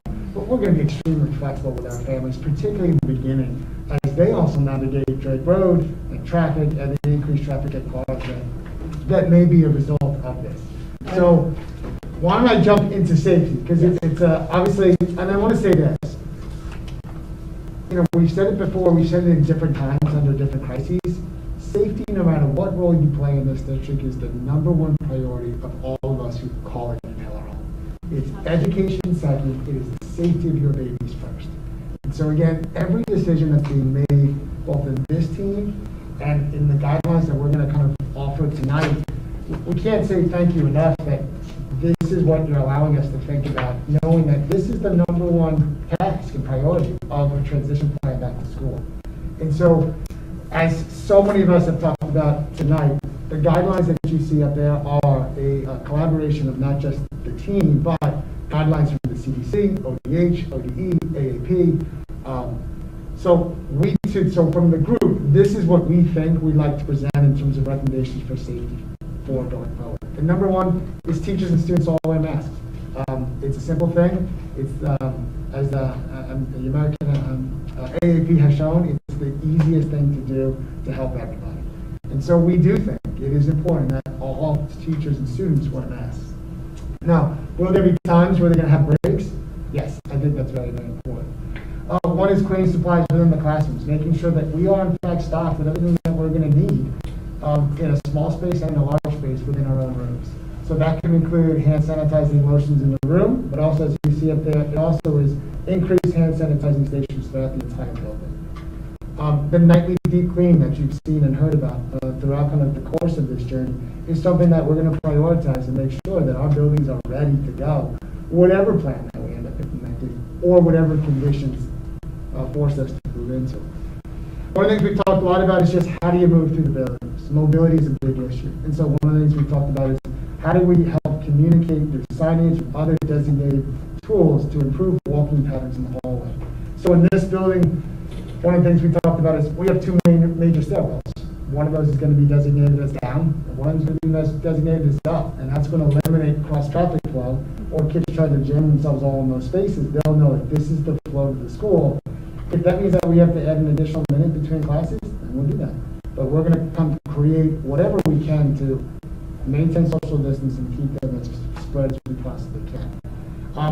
We're not going to allow the use of lockers going forward. Not until we think it's safe to have that. Lunch in small groups. Designated isolation spaces in the buildings. What happens when a kid feels like they're not feeling well? And where do we put them that puts them in the safest place, but also puts everybody around them in the safest place? So every building will have a designated space for students that don't feel well. That also follows CDC guidelines, but one of the things that's critical, the nurse would be in charge of that space. That is correct. She has to be supplied with N95, full mask, shield. Yep. It's critical that she is not exposed when she's in that space. Yeah, and we're going to have that space is actually going to be here. It'll be next to the office and the main office. It actually also leads to an additional exit. So when the district nurse has to walk that student out of the building, they're also going to move them in a way that they're going to make contact with less students. And so all those things have been thought about in each building. Can I just add a thank you to the Board of Education? For my tenure here, we have always been able to hire RNs as our nurses. And when we're talking to colleagues at other places, we recognize that that's really not the norm. And we are so thankful that we've been able to call on health professionals to help us during this time. So thank you so much for establishing that practice for us. Yeah, without a doubt. Daily temperature checks for staff. We've been doing it throughout the course of the spring for the very few times we've had individuals here. It's a quick check. I think it's something as an adult we can control. And I think it's a small step we can make to make sure that we ourselves are doing our part in making sure that we're safe as we walk in. And also, no visitors or volunteers will be admitted into the buildings until further notice. Again, just to ensure that those that do not need to come in don't create another additional X factor as they enter the building. I just want to go back to something that Jeff just said, and Dr. Hooker, we've talked about this in general before. Again, that last bullet point is a big deal. Visitors and volunteers are something we are so used to naturally in our school settings. These things are not going to look the same moving forward, and we're going to need everybody's flexibility and patience to understand it in order, again, to be safe and mitigate spread. We have to be able to operate differently, and that's something we have to talk through and continue to educate the community about. I think you might want to put a star on that one though, and say that unless approved by the superintendent. I just think you have to give something. There could be a reason. It could be a special needs kid, and we feel that it is in the best interest of that child and of the school district for them to have this person. And we have the best partners in the world, and I know some of them are listening probably tonight, and they're thinking, what? But again, we're going to work with them, and there's going to be cases, obviously, where there's exceptions, but this is going to be a change in normal operations. Absolutely. I just also want to note, I don't want you to think that we forgot about temperature taking for students. We're only talking about staff. Just hold on to that, because Mr. Konecki is going to address that in just a few minutes. We haven't forgotten about it. I was actually going to ask just to follow up on staff. Are you done with the staff stuff? I'm done with the safety piece of that component, so yes. Hey, Kim, one more thing I'd like to add before we change the subject from this slide. Mr. Konecki and I have engaged some district partners outside of the district to help us with some of these things. to look at, to help our principals get the feel of their building and to do these things from a third-party view. PPE, how to figure out how to get around the building, things like that. We've also looked into engaging the health partner that the board asked us to last time. So some of those things we've started to put in place, and we'll have those hopefully by, within a week or so. My question on staff is just, one of the things that I saw recommended is that all staff get flu and influenza shots, vaccinations, and I don't know whether we've considered that or not, but that's something that I've seen recommended.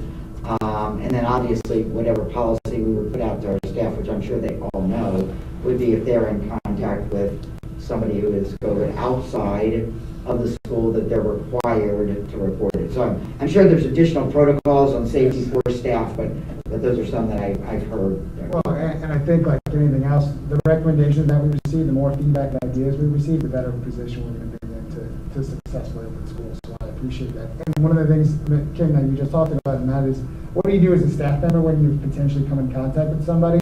That's also to kind of switch gears to the next slide, which is, what can we do as adults, both who work here as employees, but also what can parents do to help all of us create a safer environment? And one of those things, one of those ideas are addressed towards the bottom, and that is, we have to be, we have to model the way.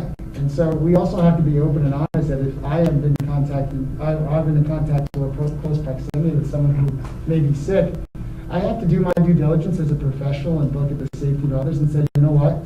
I don't want to miss work and I don't want to be away. I need to be away. And I don't want to, but I know that I'm doing this for others. And so we're also going to ask our staff to take that approach, and we're also going to ask our parents to help us in that approach to make sure that if your student is at home and doesn't feel well, don't send them to school. See your primary physician, make sure you get properly checked out, and find out what exactly is going on. And if you are in fact sick or it is COVID-19, to let us know, because it's something, Nancy, you said, that's going to make us go into that contact tracing mode of, all right, who was the student, where were they yesterday, which bells were they in, which teachers do we need to talk to. And again, for different buildings, that circle of influence, if you will, is bigger and almost and scarier. So again, we're going to ask parents to help us create that safe environment. We can't do it alone. We're going to ask them as well to monitor their child's health before they come to school and take temperatures of their children before they show up. And if they're 100 degrees or higher, again, we want them here, they want to be here, but you have to keep them home. We have to do what's right for everybody. So it's got to be, as I said the last time, that's got to be widened a little bit. If the parent thinks the child has a fever, I don't care what the thermometer says. The child has a fever. Keep them home. Don't use a number, because as soon as you do that, one kid with 99.9, the thermometer goes, boy, he feels hot. And that thermometer is wrong as can be. The kid actually has a 106 temperature, not 102 temperature. That child needs to stay home if mom says that child has fever. And I want to say something related to teachers and staff.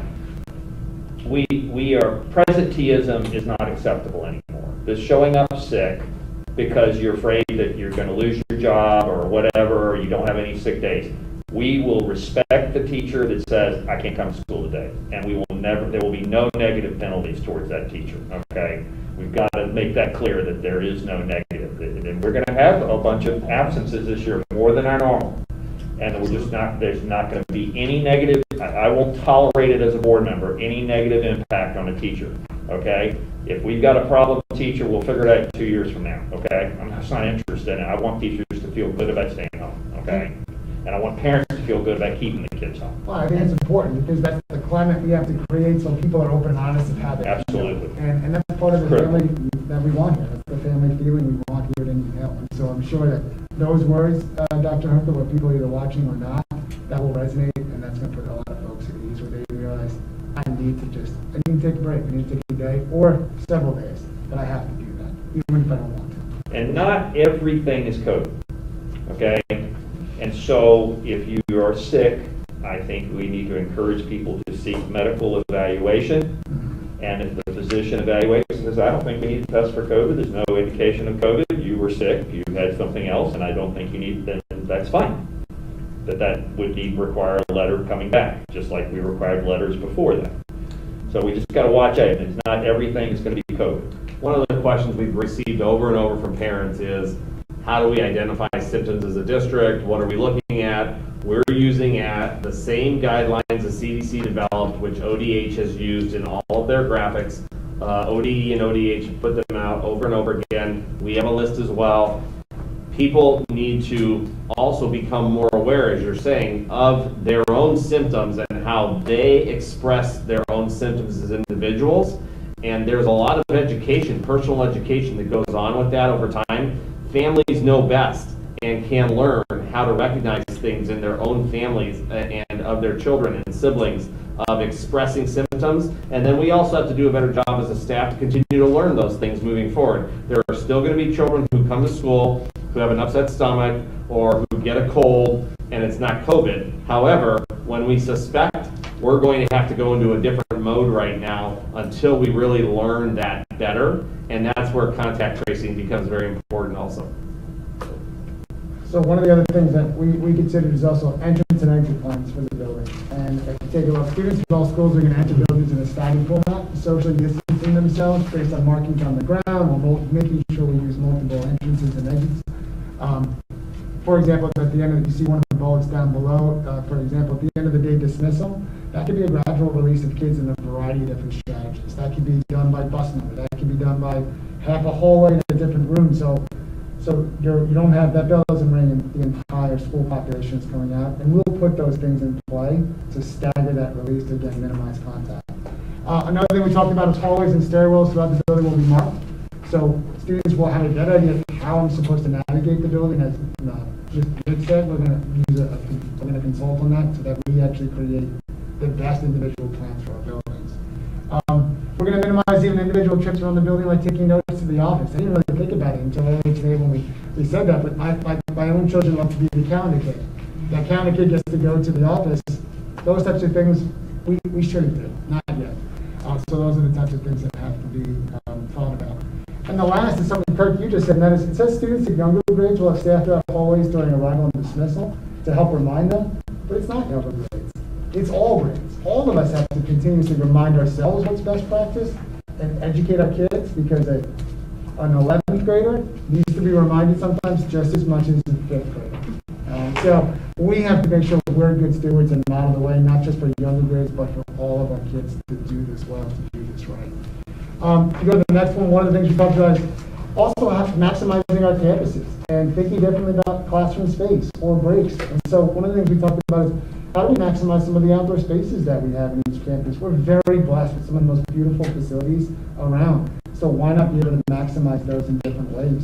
And as you see on the chart, each building has a variety of different places and spaces that we can use. We can use them for class, small group exercises, things like bridges or Braves Academy. Those types of things can utilize those spaces. We're going to have some large tents set up, and students and classrooms can schedule their time in those tents to, again, bring them outdoors, allow them to have some space. It's also good for their mental wellness to be outside and have some sunlight through the day, and also maybe be able to get a break from the mask throughout the course of the day.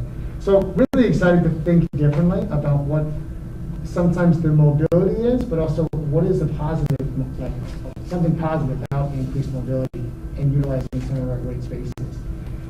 And lastly is lunch. Throughout the course of these plans, lunch has continued to be a really important topic. What does it look like? So some of the considerations we want to make sure we do is that students are going to be able to eat in a variety of different spaces moving forward. They may be able to eat in cafeteria, the gymnasium, outdoor areas or classrooms. Within those spaces, it would be smart for us to start to assign seating, assign locations, make sure that things are marked for social distancing so kids know exactly where it is that I'm supposed to be. Additional lunch sections can be made to allow us to have maximize the capacity of the spaces but minimize the number, so that's something also we can do. And also in terms of partnership and engagement with our food provider to plan for safety precautions during those times, but also really important is the bottom, is food safety items in a partnership with our families to make sure that families where their kids have individual needs such as allergies, that we are making sure that we do right by them and that they're safe throughout, and that they're also part of that collaboration and that collegiality with their peers. So those are all things that we'll continue to consider as we go forward into the plan that we're going to do. one question on safety issues, and this would be in buses as well as in classrooms, is I assume we're going to encourage, and anytime we can open the windows, that we open the windows. So whether that be all the windows on the bus are open, and all the, you know, if it's, obviously if it's 0 degrees outside, you can't do that, but, you know, that all the windows in the classroom, if they can be open, would be open, that type of thing. Yeah, I know for the high school, when it's nice out, they love to go outside and sit on the courtyard and eat. And we even had a group of boys, this campus boy was one of those that were determined to eat outside every day despite the weather. I'd love to say they succeeded 100%, they did not, but they tried really, really hard to maximize our spaces. And so, again, when you give them that space, our kids are appreciative and they'll take those spaces, and safety will be still of utmost concern within all those spaces. Not that I mean to call anybody out, but I do believe that he was one of the group that insisted on wearing shorts every day in 5th grade all year long as well. No, that was not him because I wouldn't wear Be correct. That's only more like 3 Colts. Yeah, I think it was 3 Colts. Would it be okay if I took your seat one more time for the Yeah. next part of the presentation? Since we are transitioning, can I ask this question? So during the lunchtime with Plan A, where we are not able to provide 6 feet distancing, and now during the lunchtime they won't be wearing the mask because they are eating. How will we manage to keep them safe? Are we using the gym, and can we use the outdoor space so that, you know, at least during the lunchtime they are 6 feet apart? Yeah, so I think the answer is it depends, and it depends on, one of the things is weather. Weather would dictate whether or not we can utilize those additional spaces. If we want to if we're thinking about minimizing mobility and minimizing contact with others, then the classroom, as just a scenario, becomes the safest spot because the least amount of students at one time are in those spaces, so they can eat there. If we have to move them, then it's another additional movement throughout the building. That is true. So it's something that we'd have to consider as well. So that's why when you think about where can they be, if we're very flexible with a variety of different locations, then we can make sure that they are safe and as socially distant as possible. And of course, the cleaning process afterwards is going to be important too. Can I ask a question related to cleaning? This is not something that can we engage a consultant, okay, on HVAC, and see if there's anything we can do to our current HVAC systems that would improve the quality of air of the inside air? It's a great question. So there are things like you can put UV light, by the way, doesn't work to clean hospital rooms or any rooms. So that's worthless garbage, but it does work to kill viruses inside of an air handling system. So could we add something like that? Or could we get individual, they make mobile HEPA filters. Their only job is to suck air into them, filter it, and blow it back out. And I think we ought to look and see, is there anything we can do to improve the quality of the indoor air in these buildings? Okay, Tim's idea was great, but that's not going to work year round. And we need to, I just think we ought to engage consultants, see if there's anything we can do that we can even purchase.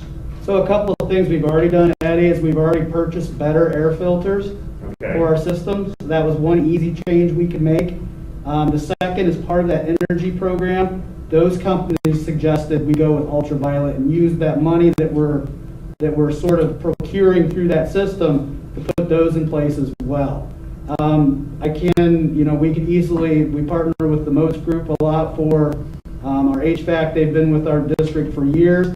I think they would be happy to do an assessment on how to do some of those other changes that could. Anything we can try to do as soon as possible, I think would be great. That would be great. We have a consulting group coming in with us tomorrow, actually, that's going to help us to look at some other environmental concerns. And again, those are things we can do with the safety team. Super. Thanks, guys. Yep. Okay. So as Mrs. Eichholz asked earlier, would it help if we delayed the start of school? So we have proposed a change to the calendar.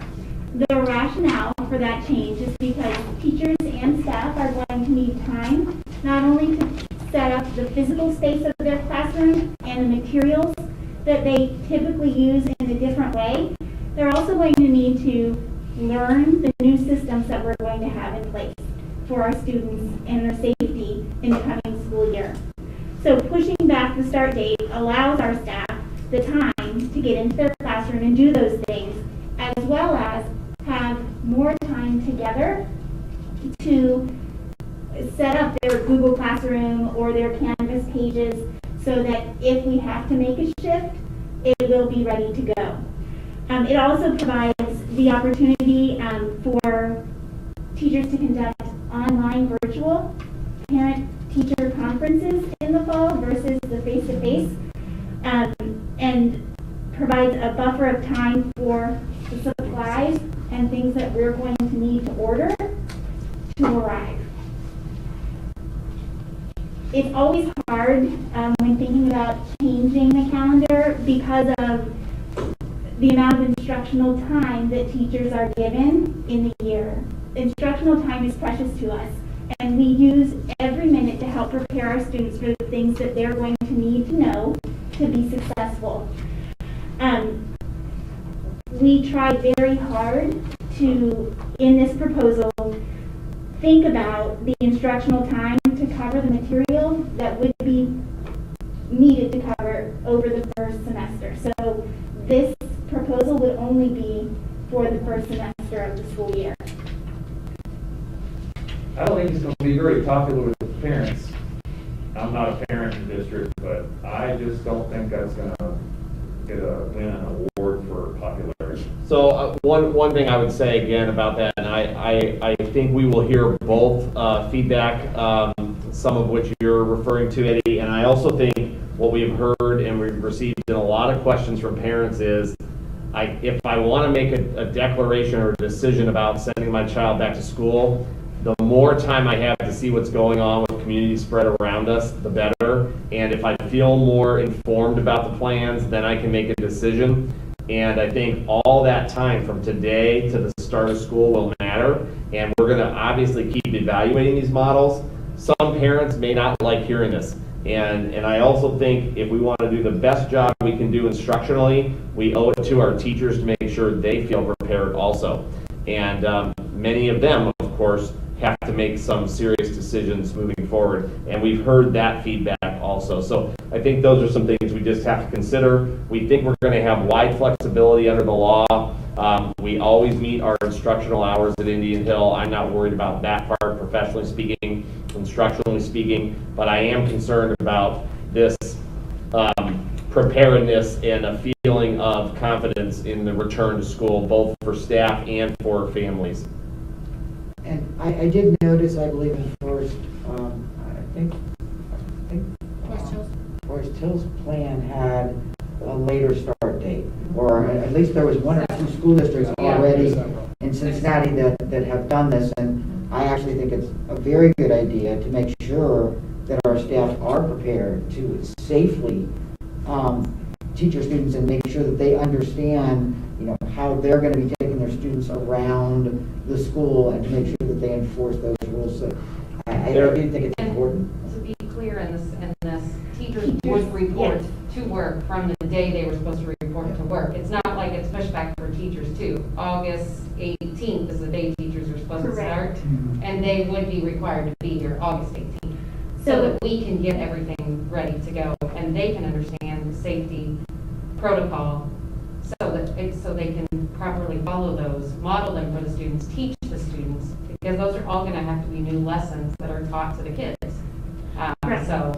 So as Whitney said, teachers would be expected to report on our usual day, contracted day, which is August 18th.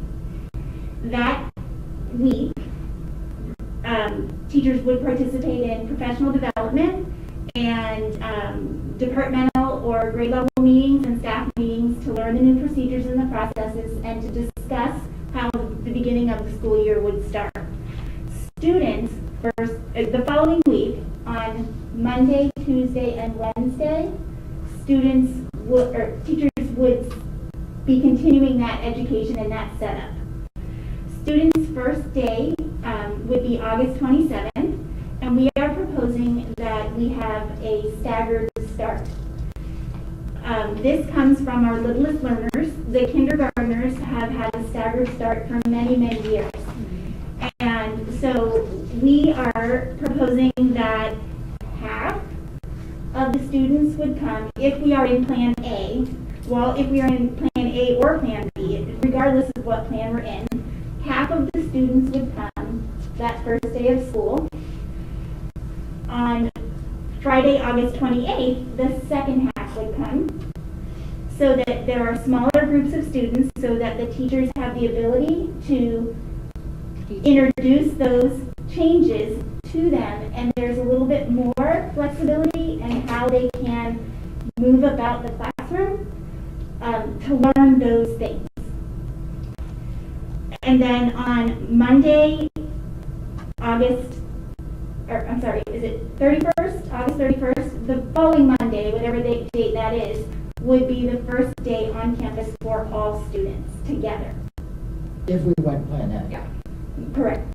If we went to Plan A. And that also allows us, Nikki, to kind of answer your question. That's going to give all of us a gauge of what does the morning look like? What does release look like? Are we getting this right with 50% of our kids? Because if not, we have tomorrow to make sure we get it right. Because Monday, it would be all Of the kids. And that allows us, like, as you were saying, it's like, to kind of just, dip our toes in these unique waters of the beginning of the school year and the conversations we're going to have with students. It has to be different.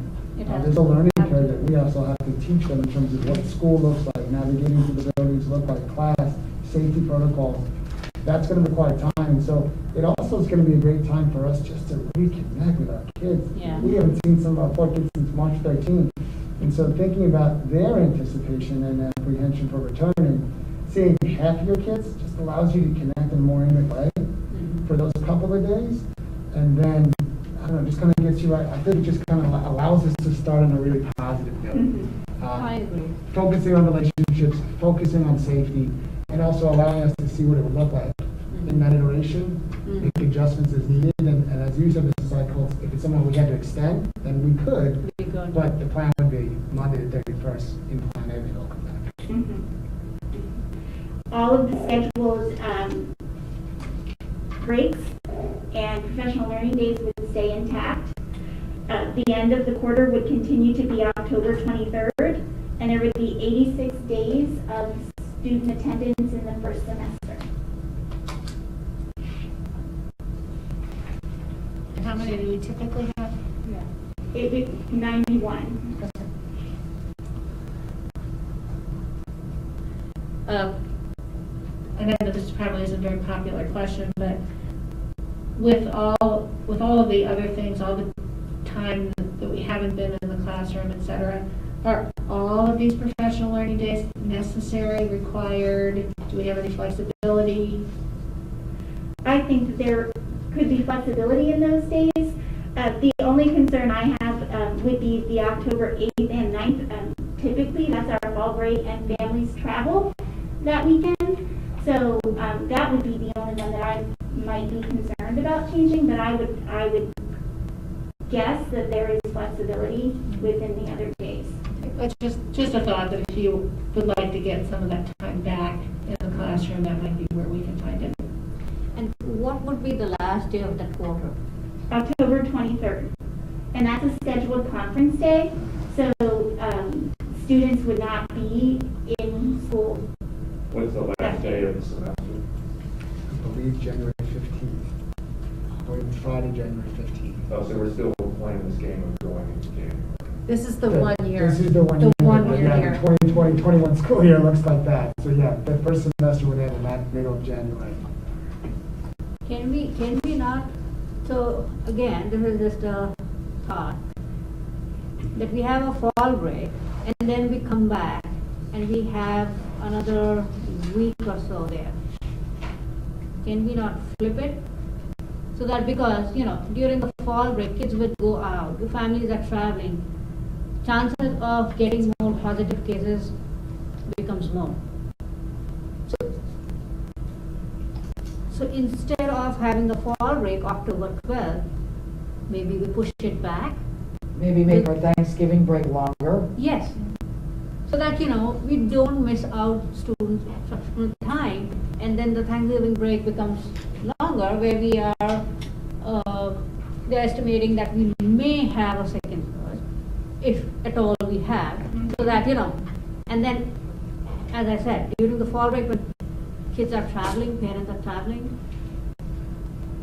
chances are that we will have, you know. This is something, again, I think we need to hear feedback from all of you on, and I think we can also take it back to staff and administrators and Yeah. talk through before our next meeting. I don't think we have to have a decision tonight, but I think it's important because you brought that up also, as we do talk about things like contact tracing and spread. One of the things we got a lot of questions about was travel. And I think it goes back to something we talked about before with safety. We cannot control everything that happens around our school operations. And one of the things that everybody has to take into account around those school operations is how they decide travel. We have to continue to follow CDC guidance, Hamilton County guidance, state and federal guidance on travel. And we have a lot of families that can go lots of places that attend the school district. And when they do travel and come back, those things could trigger a self-quarantine or a mandated quarantine or possible contact tracing, depending on what's going on. And some of that would be out of our control as a district, but we would have to react to it. So when we do look at the school calendar, and people are thinking about breaks this year and travel and how it impacts their child attending school, it's just something we can all help each other with to continue to really think through these things. And I have concerns about that also, knowing that we have a lot of families traveling this summer before the opening of school. There are lots of models around the country where many schools have looked at either pushing up or pushing back past Labor Day, and there are lots of reasons around it, and one of them is travel concerns. I would ask that we at least keep one of the professional learning days somewhere in that, around October, just because I think we are going to have to reflect on our practices as principals, as teachers, and have a day to just continuously improve them. Wait, I don't think we should get rid of any of them. I think there's going to be so much changing, so many things that we need to go through, as you said, reflect. Oh my God, I'm off the rails. We can have best practices on those days. We have lectures of, boy, this has really worked well in my class. Gosh, I never thought about that. And I really think that it would be, I think we would want to keep those. Can you all look at all this and bring it back to us on Thursday? It seems like, in general, if I'm reading the tea leaves, I can't see Elizabeth, but I think people are supportive of the concept. I don't want to have something come to us Thursday unless we are supportive. I have the concern, but I am supportive of the concept. Are we in general as a board supportive of this, and we would want them to bring back this suggestion on Thursday? I personally am, but I think we need this time. I think you all need this time, and I feel like let's get all our ducks in a row and do this right, and then we're more likely to be able to stay in school. Okay. That's fine. I wanted to kind of give them some affirmation, since I kind of went, oh, I don't know. I just think if we're kind of Nikki, I'm seeing shaking her head. So I think this plan needs to come back to us on Thursday where we can vote on it. Yeah, that is something to think about, because I was just looking at the numbers.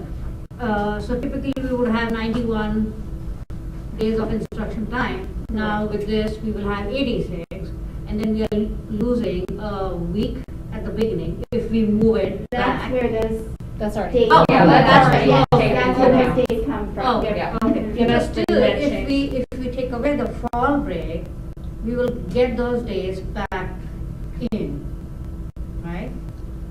So instead of this a week of fall break, it's, We will examine it, Nikki. yes, and that's what I'm as saying, a that this point- is something for Just- you can think about. As a point of process, may I could ask Mr. Dieters while he's here, put him on the spot. If we make a change, my understanding is we would need to bring this back and talk about it Thursday, because we do need to notice out a calendar change ahead by 30 days. And that is something that we would have to think about in a timely manner. Correct, both by law and obviously by practicality reasons. So if we notice it Thursday, we'll be fine, because we'll be more than 30 days before the change? Correct. Yep. Okay. It just feels to me like it will help alleviate at least a few fits and starts. Now, I feel like there's so little that we can control in this, so let's control what we can and just make it, more sane for everyone. And I'm assuming, our parents are very reasonable, that one more week of this eternal summer means that we can stay in school and not have a lot of chaos. I have to believe, and we'll ask and we'll see what they're going to say, but I have to believe that they would be accepting of that. And there's just so many new procedures that we're going to have in place we've never done before. So when we started to try to list some of those out, for example, we have to think about how we're going to get supplies to all of our students who are at home. Like, they will read the same novel, and if we provide those novels to our students here, we'll provide them at home. Same with Chromebooks, like all of those things. And we don't want people to come en masse to pick those things up. We want that to be very scheduled and systematic and safe. Well, so there's probably even things that, as much as you're trying to game plan it, that you're not even thinking of yet, that when you bring that staff in, they're going to say, what about this or what about that as well? Yeah. So, absolutely. Yeah. Thank you. Can I just make one comment as we're transitioning seats? I just want to say thank you to some people who, like, on the fly, gave up their entire day just to say, yeah, we'll come in and we'll help you think this through and plan it out. And again, it's what everybody has said. We're just so lucky to work with such incredible people. So thank you to all of those people who were listed on that slide who gave up about 9 hours of their intense work just to help us think it through. I'm so thankful. So this is really terrific work, and I think this really helps us a lot. Obviously, in a work session, we don't make any decisions. It's for discussion and it's for information really from you all. So I guess just from a process standpoint from everyone else, it's 9:40. Do you feel the need for more discussion this evening? Do you feel like you have your questions basically answered? Because of course we'll also discuss on Thursday when we're back. I think they're not done presenting it. No, I just have one other item I think we should touch on because of the volume of questions we've gotten, and this is kind of a review from last week. It speaks to the idea of implementing testing strategies and contact tracing. So we've worked on developing kind of a flow chart, and this is being put into a district design that we can share. You all have kind of a dark copy in front of you, but again, people have asked what happens if there's a suspected case that you have to deal with. And so whenever there's a suspected case of COVID that we have to deal with, based on the guidance we've received, anybody who comes in contact with the student or staff member for a duration of 10 minutes or more within 6 feet of that person has to then isolate and leave our campus. And we immediately begin contact tracing when something like that happens. And those people do go into quarantine for 14 days. That's something that's hard for a lot of people to wrap their minds around, and how that will affect our operations. And believe me, we're all thinking about it too. But one thing that you've said previously, which is not there, within 48 hours. Yes. So within 6 feet, within the last 48 hours of a suspected case. And so, to Eddie's point, when and where this happens really matters. If you could imagine a young student getting on the bus first thing in the morning, loading back to front, and maybe being one of the last students on the bus, maybe that rider and a driver, if one of them fell ill in the morning on their way to school, would have to isolate and quarantine, and we would begin contact tracing with a smaller group. That may not lead to some of the tripwires or triggers of closure beyond that bus. But if that same student came to school, to Dr. Stewart's point earlier, and went through most of their day and then fell ill, we could have an exponential problem requiring an exponential number of contact tracing cases that would begin. What we would have to do as a district is obviously isolate and notify. So if it was a student, we would notify their parents, and we would immediately contact the Hamilton County Health Commission. The Hamilton County Health Commission would then get that family in touch with their epidemiology department, and they would begin contact tracing. Those people would not return to campus for a minimum of 14 days. That's what we're being told. We are being told that the county has a already strained number of tracers, and they expect their job to become more difficult once schools reopen. If a staff member were the suspected case, they would isolate, and then they would have to obviously leave campus and go home. Can I ask you a follow-up question on your Yes. last point? So, in the situation of a student that you mentioned, and we have to report it and Hamilton County begins their contact tracing, do we also, because we obviously could notify the people within the classroom, and so I don't know if there's an additional. Yeah, there's going to be an internal layer of communication that's happening where we're kind of investigating and making sure everybody's aware of who might be involved. Yes. We're going to share all that information and report it all to the county also.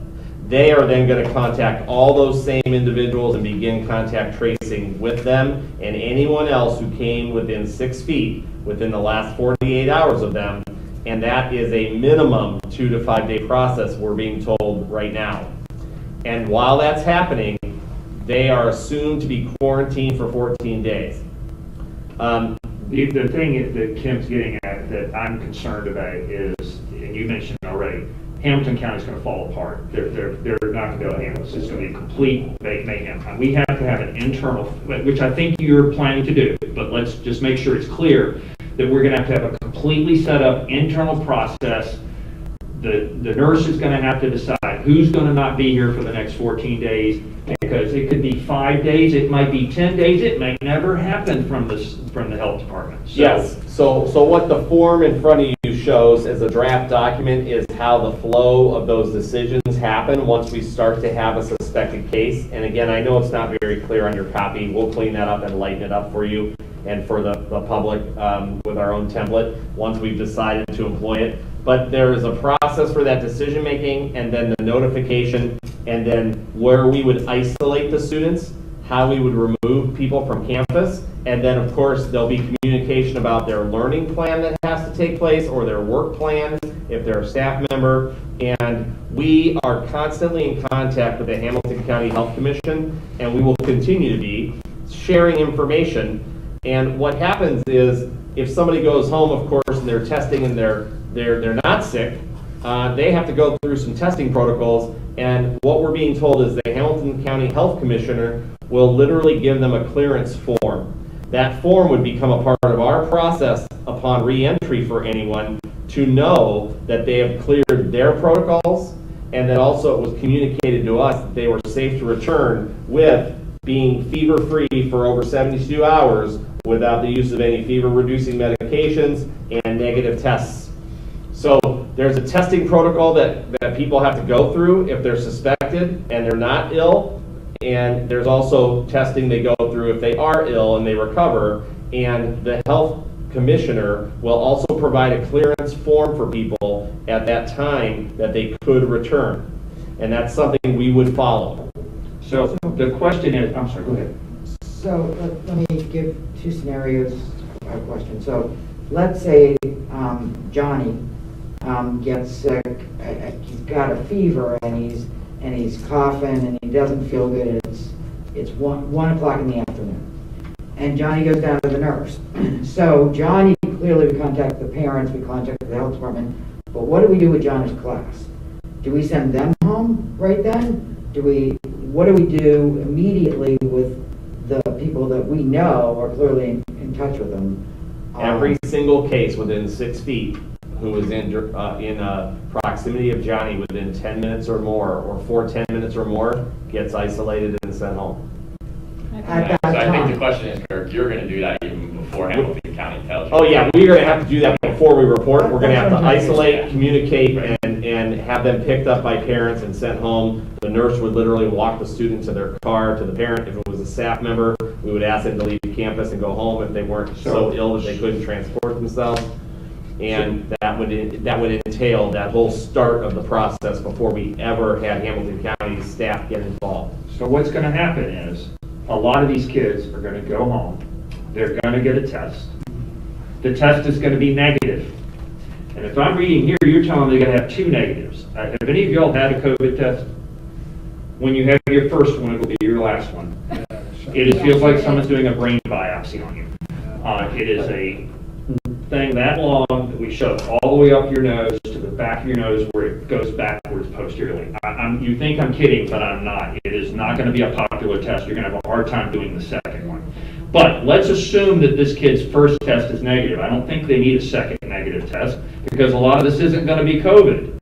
So if this kid goes, he gets a negative test, it takes 2 days to get it back, okay? He's negative, it's day 3, he's been afebrile, he had a stomach flu, he had a nothing, he's fine. We're gonna keep all of these kids out for 14 days? That's garbage. That's not based on science. Well, here's what we've been told. Yeah, Dr. Rupert, that's what the county's telling us right now, the County Health Commission, so. What we're being told again, and I think this is important, 72 hours without the use of any fever-reducing medications, and that is important also for anybody before a return to school. And then, of course, the 3 days temperature and symptom-free after a negative case or illness and suspected symptoms have been dealt with testing and medication and clearance. And then you still have to have the clearance form from Hamilton County, which I've not seen yet. I don't know if you've seen it, Bill, but we haven't seen the form. But what we've been told is there'll be a clearance form that would come from their epidemiology department saying this person is now clear to return. And so those are the things we've been told to date about how we would then think about re-entry for someone. I think the frustrating part's going to be those kids that get quarantined because they were within that zone. Right. They're not showing any symptoms. The index patient's negative. And they get a negative test, but they're still going to have to sit out for this appreciable period of time, whether it's 72 hours or whatever it is. And so that's going to be the difficult And part. we will follow those guidelines, whatever they are. Well, yeah, we have to follow the guidelines, even if they're not science-based and are stupid. But what I'm saying is, have we pushed back? Is anybody pushing back? I mean, I'm sorry, when you're wrong, you're wrong. That's not based on the science. Again, I'm not a doctor, you are, and I am going to, take the advice of the health professionals, We have including to follow you. And I think, to your point, Dr. Hooker, there are people asking questions about these things. So let me just speak again about contact tracing where testing is concerned. The CDC put out a report recently. Many people have looked at it. There was one out at the end of June. They also put out an amended report just about 5 days ago. The CDC does not currently recommend universal testing of all students and staff prior to the reopening of schools. That does not mean we could not require testing of someone if we deemed it necessary to clear them for re-entry, or if we had concerns based on something that happened, let's say with an extracurricular activity off campus that led to someone feeling ill, for example. But the dialogue we had last week is that we would look at not requiring testing of students or staff prior to the reopening plan that we choose, and that's something, again, we need to kind of finalize moving forward. And again, we're relying on the current guidance we have from ODH and CDC, and so that's something we need feedback from all of you about also in terms of that prior to reopening. What do we want to see with testing? But to your point about the healthcare consultant, working with them for referrals and for the possibility of testing, that's another reason why that partner is going to be very important. And then, of course, if we ever have scenarios upon reentry where we have concerns, that will really come in handy and be valuable. So I think we just need you all to think about that to try to finalize that point as well on the testing. And then finally, just to remind everybody on the daily health check side, what do we want to do? And I think the dialogue we've had is that we would not require staff to do daily checks of students upon entry to campus or buses. And we would continue to ask staff to do their own daily health checks, and want to make sure that we're clear on that language as we finalize our plans, whichever plans they are, all 3 plans. We still want to know those protocols, so those are things we have to finalize. I have 2 questions as we're talking about the Hamilton County guidelines. So one thing you were talking about is in order for them to return, they have to get that release form from Hamilton County.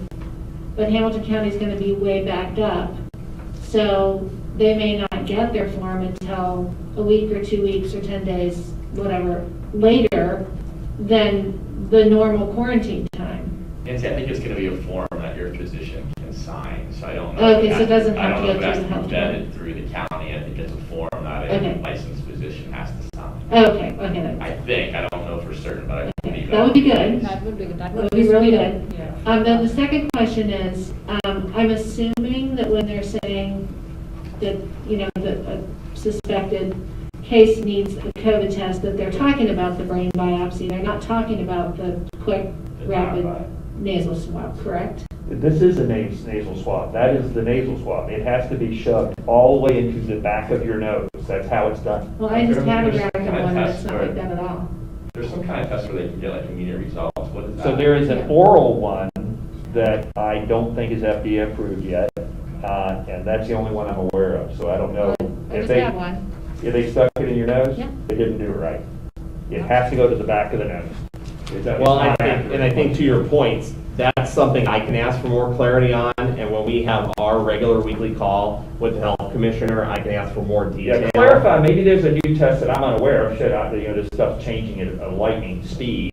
But We can ask about I'm not that. aware of any nasal test that is done on the anterior nose. I know there is a non-FDA approved oral test that's being tested right now nationwide, but I don't think it's ready for prime time yet. So we will look at that. The last thing I would just say, members, is we know that there's some confusion out there, and the questionnaire probably did not help some people to make decisions. So some of the information we're going to finalize and share will.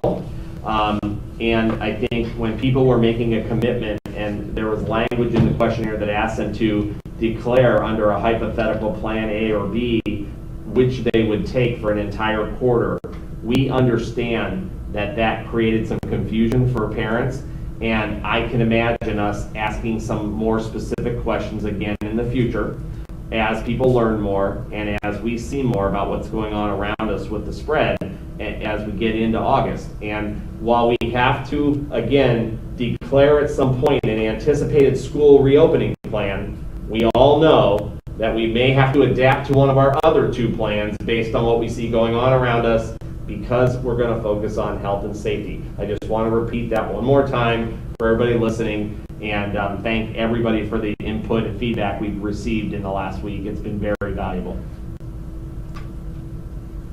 Board members, any other points of discussion for this evening? I just want to say, because I did receive a lot of emails, I just want to say that I just wrote you in, that, we really appreciate all your questions and concerns that you have sent us through email or through phone calls or through social media.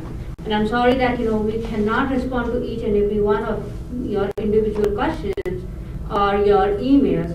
So I just want to tell you all that your kids' safety, our staff safety, their family safety is the most important thing in anybody in this room. And so if the safety and the mental health was not this important, I don't think none of us would be sitting here in this room. So please make sure that, just understand that it is not easy for us, for any of your administrative team who's working on these plans, or anyone to decide how the August is going to look like. So whatever plans we are making, it is based on all the guidelines that we all have been following.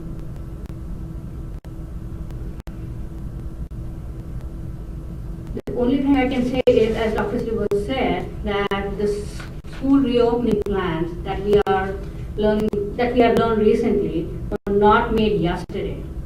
There has been a lot of research gone, which you all have not seen. As I'm sure today you would have heard from this meeting that these plans started in April. And there were so many important experts who were part of this plan. And this plan has been modified based on all the health guidance that we had been getting from either ODH, OHS, OME, Hamilton County Health Commission, and the State of Ohio recommendation. So there's a lot of research, time, consideration, closed door conversation happened before it came out to you all. So there's a lot of work that has gone in. So we all must remember that no matter what plan we select, school is not going to look normal as it used to be because of the unfortunate situation that we are in. Risk of falling sick will remain there no matter how many precautions we take. we must have patience and trust our administrators and teachers to take care of our kids in the best way possibly they can. Our administrators who should be on vacation right now, which is the only month that they get off in the year, are still sitting here working on this plan over and over and over. So please have patience, support them, and just work with them. We all have to do our part, and we will get through this. Thank you, Nikki. That was very helpful. I do want to clarify here, just because of open records, et cetera. And I know what you meant, but we did not have closed door meetings. The administrators met with each other, not us. No, it wasn't us. Yes. I know that's what you meant, so I just wanted to be. No, the administrators have, like, as Dr. Stewart said, that they had a 9-hour meeting, which parents did not get to see. Like, we were not part of it. So we as a board member don't make these plans. There's a team that works on these plans. And they are your building administrators, they are your teachers, so they are all part of it. Your teachers are part of it. So just hang on there, wait for them, and trust them. Most importantly, just trust them. And we will get there. I just wanted to say two things just to think about between now and Thursday for the board members. Two things. One, the CDC in their guidelines have mentioned 6 feet a lot. I just want to make it perfectly clear that was a unscientific based thing that was based on no mask, absolutely no mask. And if you look at what the American Academy of Pediatrics says, they say evidence is two things. One, the CDC says when feasible, but unfortunately it's not feasible, okay, to do that and bring everybody back to school, which is very important for students' mental health as well as many other reasons. But evidence suggests that spacing close as 3 feet approaches the benefit of being 6 feet apart. That's scientifically based. I have an article that I will share with Kirk, and he can send it out to all the board members. It's a long read, but it was just published this year on physical distancing, face mask, and eye protection. And it showed there was a difference if you were less than a meter away from the person of getting the disease from if you were more than a meter. That's the evidence. The 2 meter thing has barely got any studies that have ever been done, and there's really almost no evidence that it increases any protection, but it does decrease our ability to do our job. So I will certainly share that with everybody, and I think that we need to realize that we need to follow the science here, not follow innuendo. And the final thing that I will send to Kirk and he can share, looking at how far droplets are spread, they did an excellent study with mask, and it showed that less than 3 meters is about as far as it goes, even with the simple mask that made out of a bandana, okay? So I think that we are very safe and backed by science to return to school with 3 to 4 feet of social distancing. And so I just wanted to put that in there, and I'll send all this out so all the board members have it. Just a follow-up point that I'd like the board members to think about between now and Thursday is, what I probably look at every day, and probably a lot of you do, which is the yellow, orange, red, and purple levels, and read what the hospitalization rates are, and a lot of Hamilton County guidance is out there with health guidance, and I think that there might be things that we need to think about on, depending on which of those levels we're in, how we might want to see school opening, so that parents and teachers could be prepared that if we were in this, then that. So it's just one of those things that I think we need to think about between now and Thursday, that we might have a different opening depending on what the health situation in Hamilton County is. Yeah, I'd actually like, building on that, if you could create some tripwires and a document that we could look at and maybe modify or go, wow, that's perfect. Mm-hmm. We'll share a draft model with you on Thursday. That'd be awesome. So do you know if a county hits purple, Is there a requirement to shut down? I haven't heard anything yet, Nancy, regarding that, about that. But to go back to the tripwire thing, and you guys have been saying, one of the things that I think that's going to be important for you is to make sure that your public understands what those tripwires are, and your public also understands what will happen when you have a positive case or an exposure, because we've talked about this at other meetings. You're going to have to act very quickly, right? You're not going to have the opportunity to think about what's going to happen. And so if all of a sudden a parent gets a call that says, you have to come pick little Billy up, and this is why, and they're going to think, well, he has any symptoms, nothing has happened. Like, they're going to need to understand that this is why it's happening, and you're not. And so getting that information out too could be helpful in a way that they can understand it to say. I think Elizabeth also has a comment you wanted to make. What I wanted to tell you is it's more important than looking at Hamilton County COVID is looking at neighborhoods, because I think I sent you all a map of the neighborhood COVID cases for Hamilton County, and there are none in Indian Hill. And I think that's important to consider, because fortunately we've been fairly well isolated, and we have to think outside of the box. We're rather unique in that there have been no COVID cases in India. Yeah, Elizabeth, I But I think that that gives us a different insight than looking at Hamilton County as a whole. I appreciate what you're saying, Elizabeth, but I do want to be really clear that most of our staff and teachers do not live in Indian Hill. And I also think a huge thing that is put out on Hamilton County website, and the reason why the county moves is not only the transmission among the county as a whole, but it's also the healthcare resources. And so, you know, even though maybe Indian Hill won't have a significant amount of cases, when there's a case, they need to go to the hospital and they need to go to the ICU.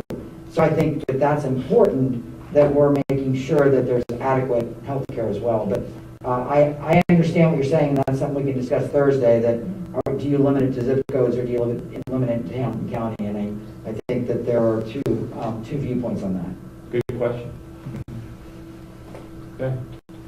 Okay, any other points for discussion this evening? Okay. Then we will see each other again. Motion to adjourn. Yeah, I'm going to talk about what's coming next. We will see each other at 6 o'clock on Thursday for executive session. We will open regular meeting at 7 p.m. and we'll see how far we can get.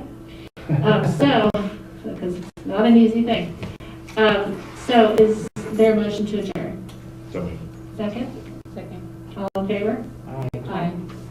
Thank you, everyone, for all of your hard work and everyone who's watching. Thank you. Kirk. Hey, Bill.